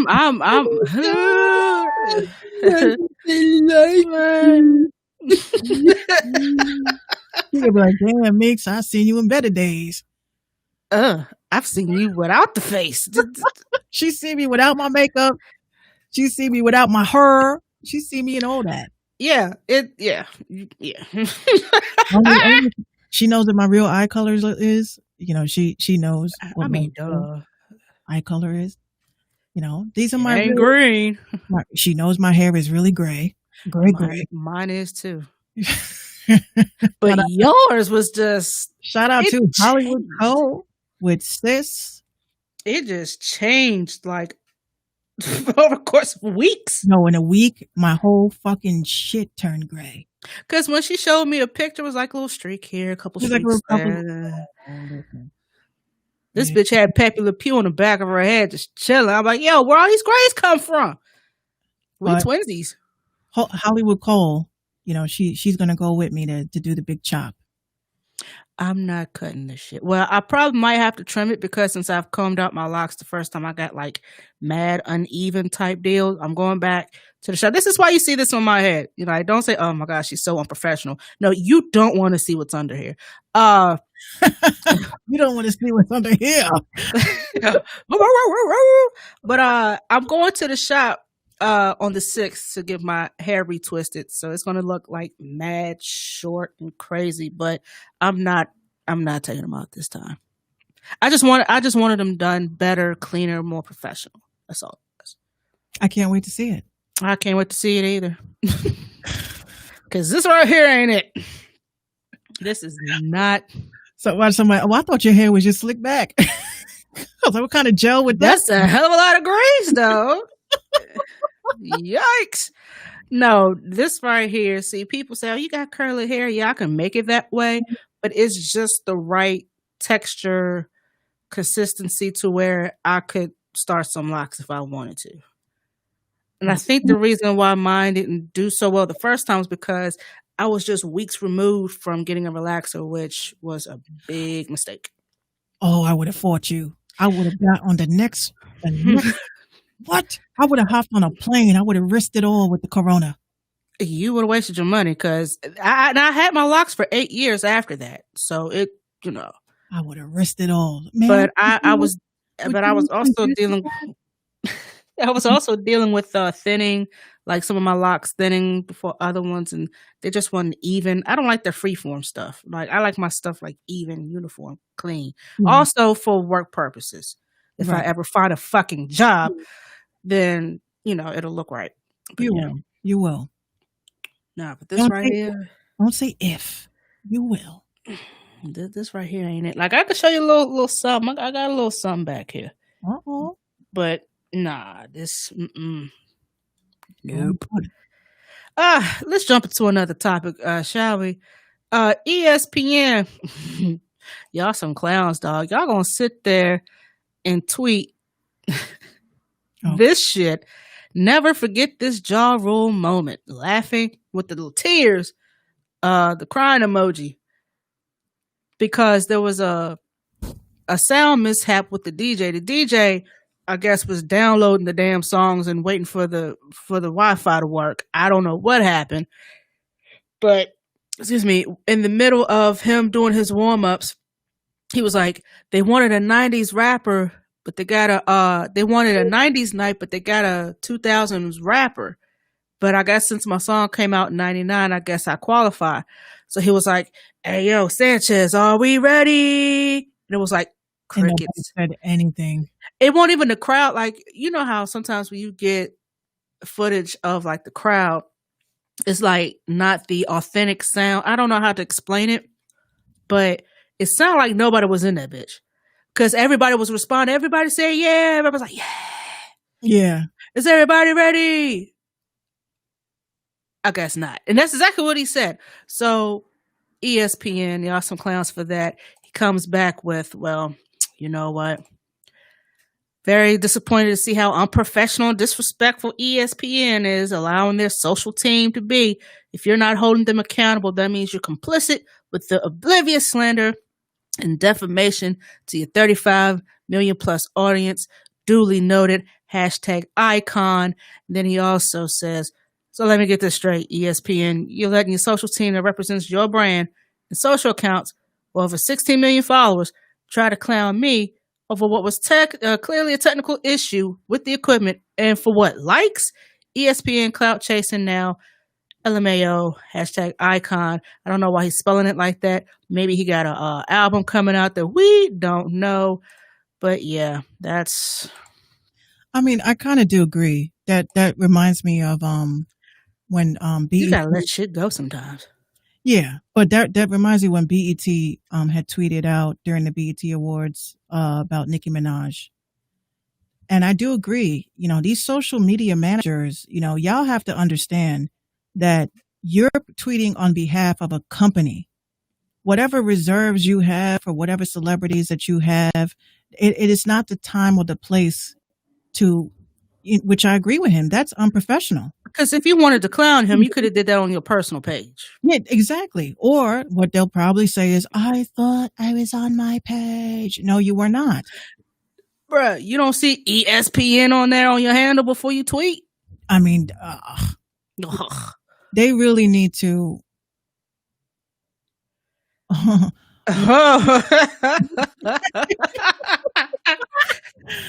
Nikki is pregnant by her husband, Kenneth Penny.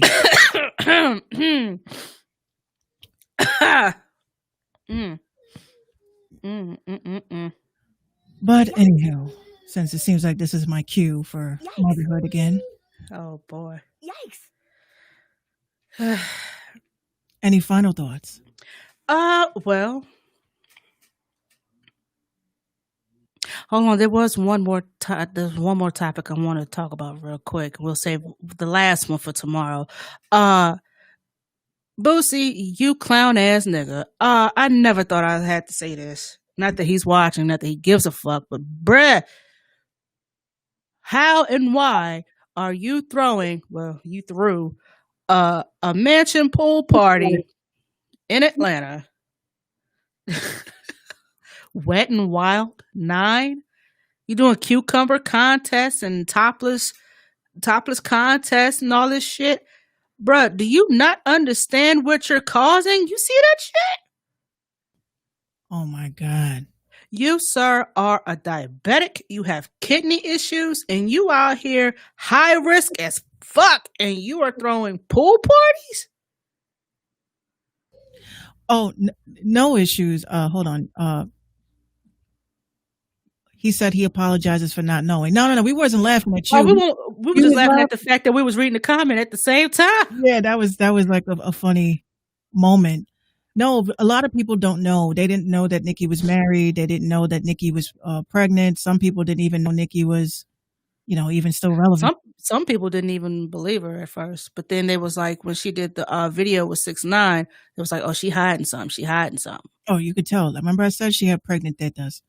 I said that. Well, I wasn't even looking at the boobs because they were surgically enhanced, so I can't tell no way. I would, because when she came on, they were right in our faces. So when I looked at her breasts, and I said, "Those are pregnant titties. Those are not regular succulent with, the breast work done."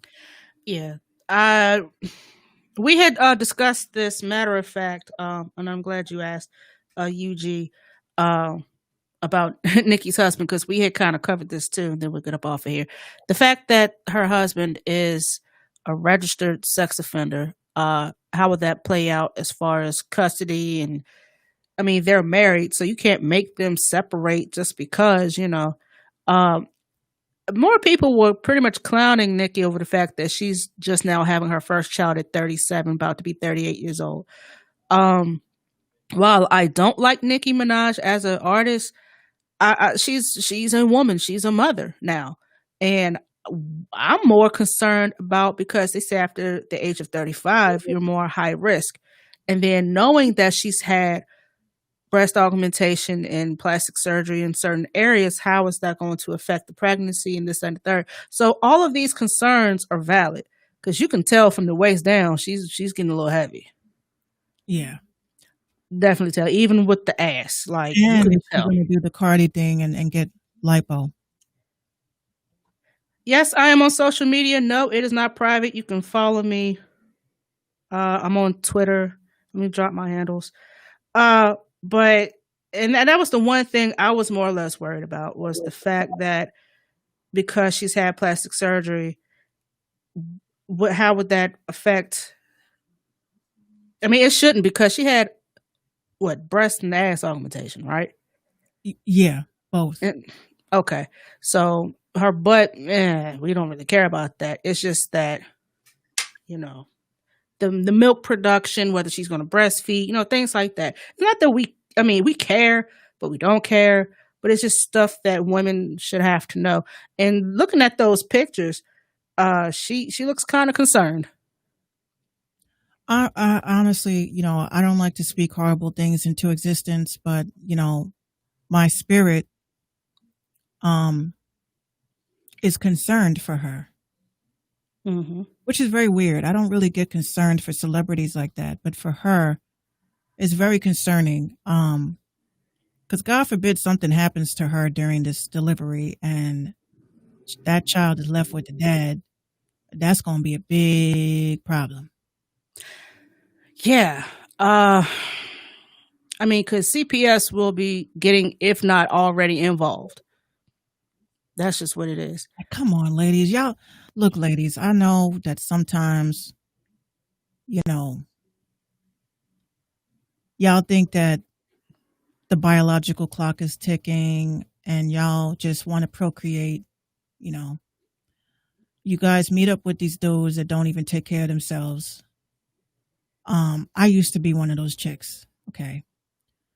We have to do better in choosing who we want to spend our lives with. You have to say to yourself and look at the big picture of what this person can actually build with you. If y'all are out here opening up for any dude and procreating for any dude, and the same thing with dudes that are opening up these chicks, y'all need to really think about the longevity of a child coming into the world. Because it's not just, I saw a tweet yesterday. It says, how come when what did the guy say? He says something like, how come when y'all have babies, y'all break up?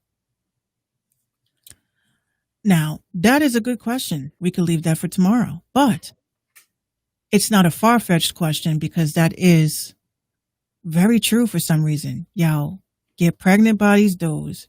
Y'all have a baby shower and everything. Everything. Taking pictures of the baby bump and y'all dressing together, matching. Oh my gosh, I can't wait to be a father. Oh my gosh, I can't wait to be a mommy. And then what happened? Yeah. I mean, I that was one of the reasons why I've always said I never wanted to have children. And it wasn't me being selfish. It was just that you have to break generational curses. Right. And my generational curse is being a, product of a single parent household. I don't want to be that person. And I definitely sure as fuck don't want to be a statistic in another notch on another man's belt just to say he hit. Right. And I definitely don't want to have to deal with the court system because sometimes they on some bullshit. So I've had my reasons. Right. And then also with this whole, what these cops are doing, plus COVID-19, plus all this extra shit going on in the world right there. I cannot imagine bringing a child into this. Yeah, I wouldn't. Honestly, there's sometimes I have my guilt. I feel guilty. Like maybe I should have waited or, if this was a good timing. Because now, just to see a child's face, Oh, speaking of your child, she just popped up on my Instagram. Ain't that cute? Oh, she did? Yeah. Oh, because Gino. Yeah.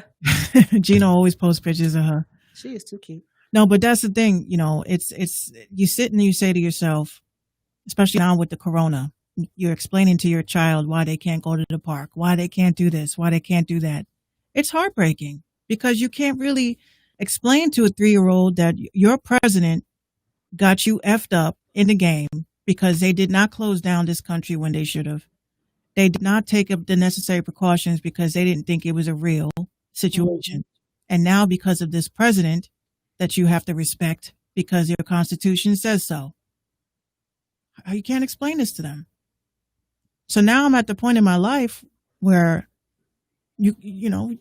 some people keep saying these MAGA people, if you don't like this country and you're born here, you're a citizen, then get the fuck out. I'm like, well, that might Where the fuck am I supposed to go? I'm like, how is that any different from telling somebody to go back to Africa? You can't tell me to go back where I've never been. Yeah, Africa is a whole ass continent. But where exactly do you want me to go? And are you paying for it? I kind of got to the point in my life where I said, you know what, maybe, just maybe we might have to leave this country. I'm with it. I mean, I love being an American. I love our freedoms that we have because I know that other countries don't. But come on, let's just be real. Being a Black woman. That's 2 strikes right there. A Black woman. You're Black and you're a woman. That is the struggle that we have to face daily. Now, I know it's tough being a Black man. I get that. But a Black woman. Just imagine our struggle.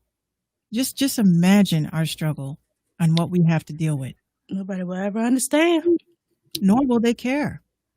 Because we have to hold you up and nobody's holding us up. We're holding up the world.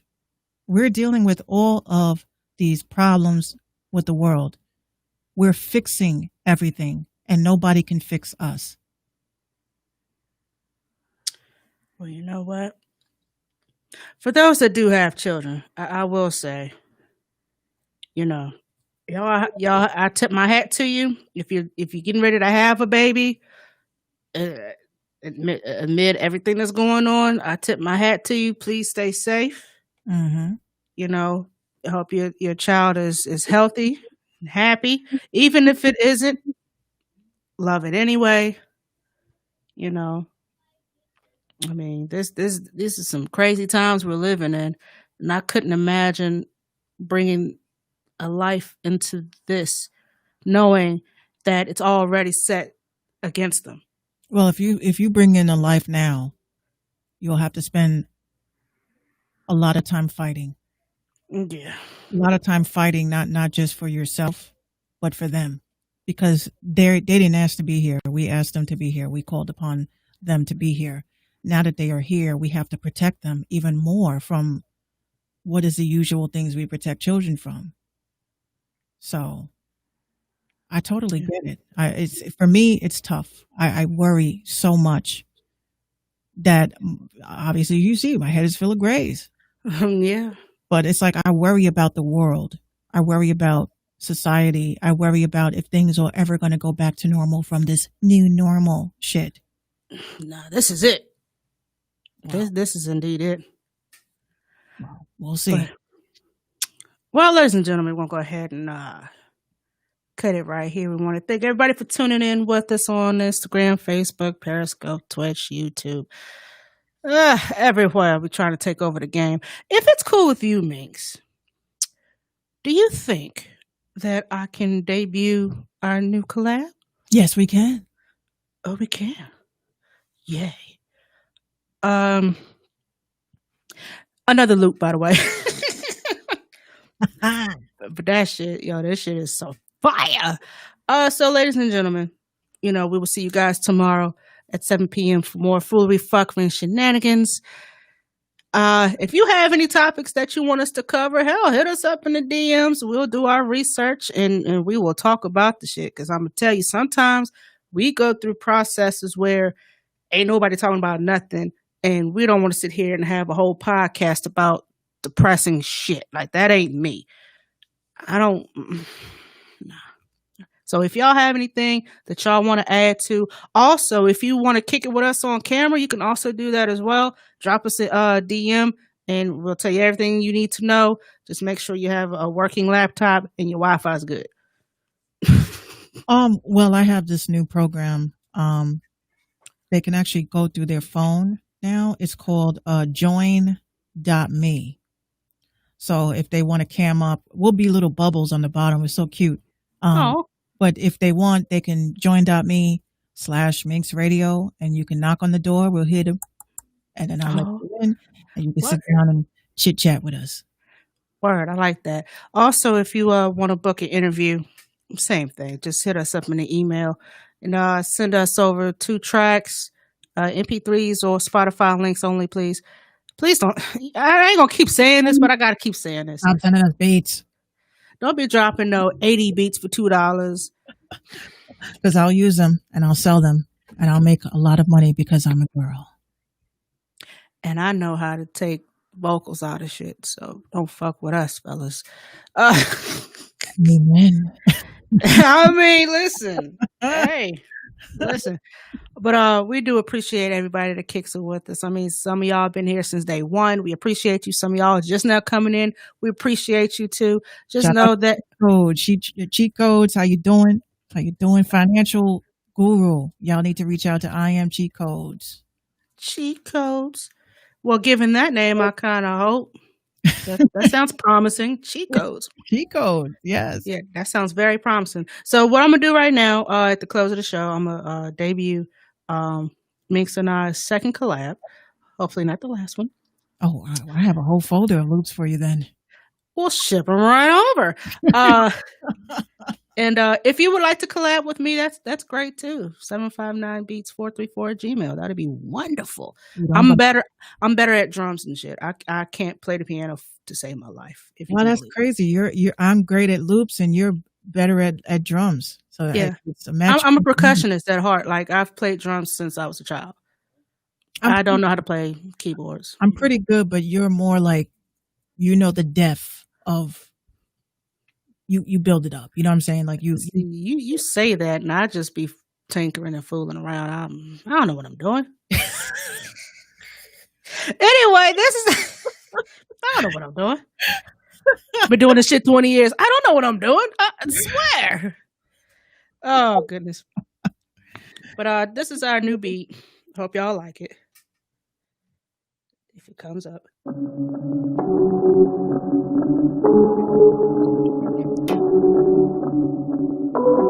Thanks be on the track line. 759 on the beat.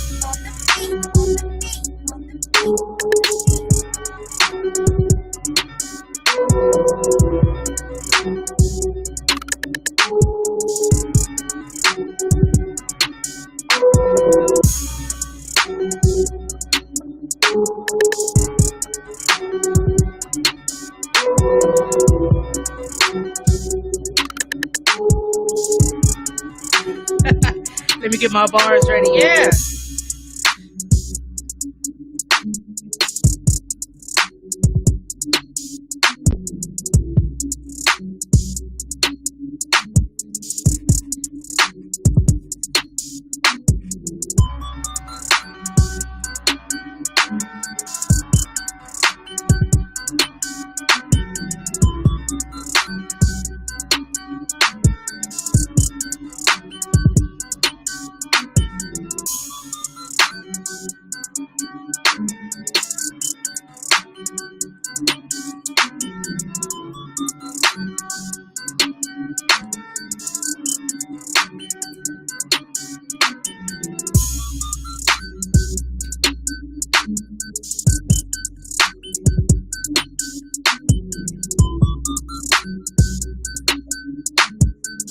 I better not get a flag on this shit.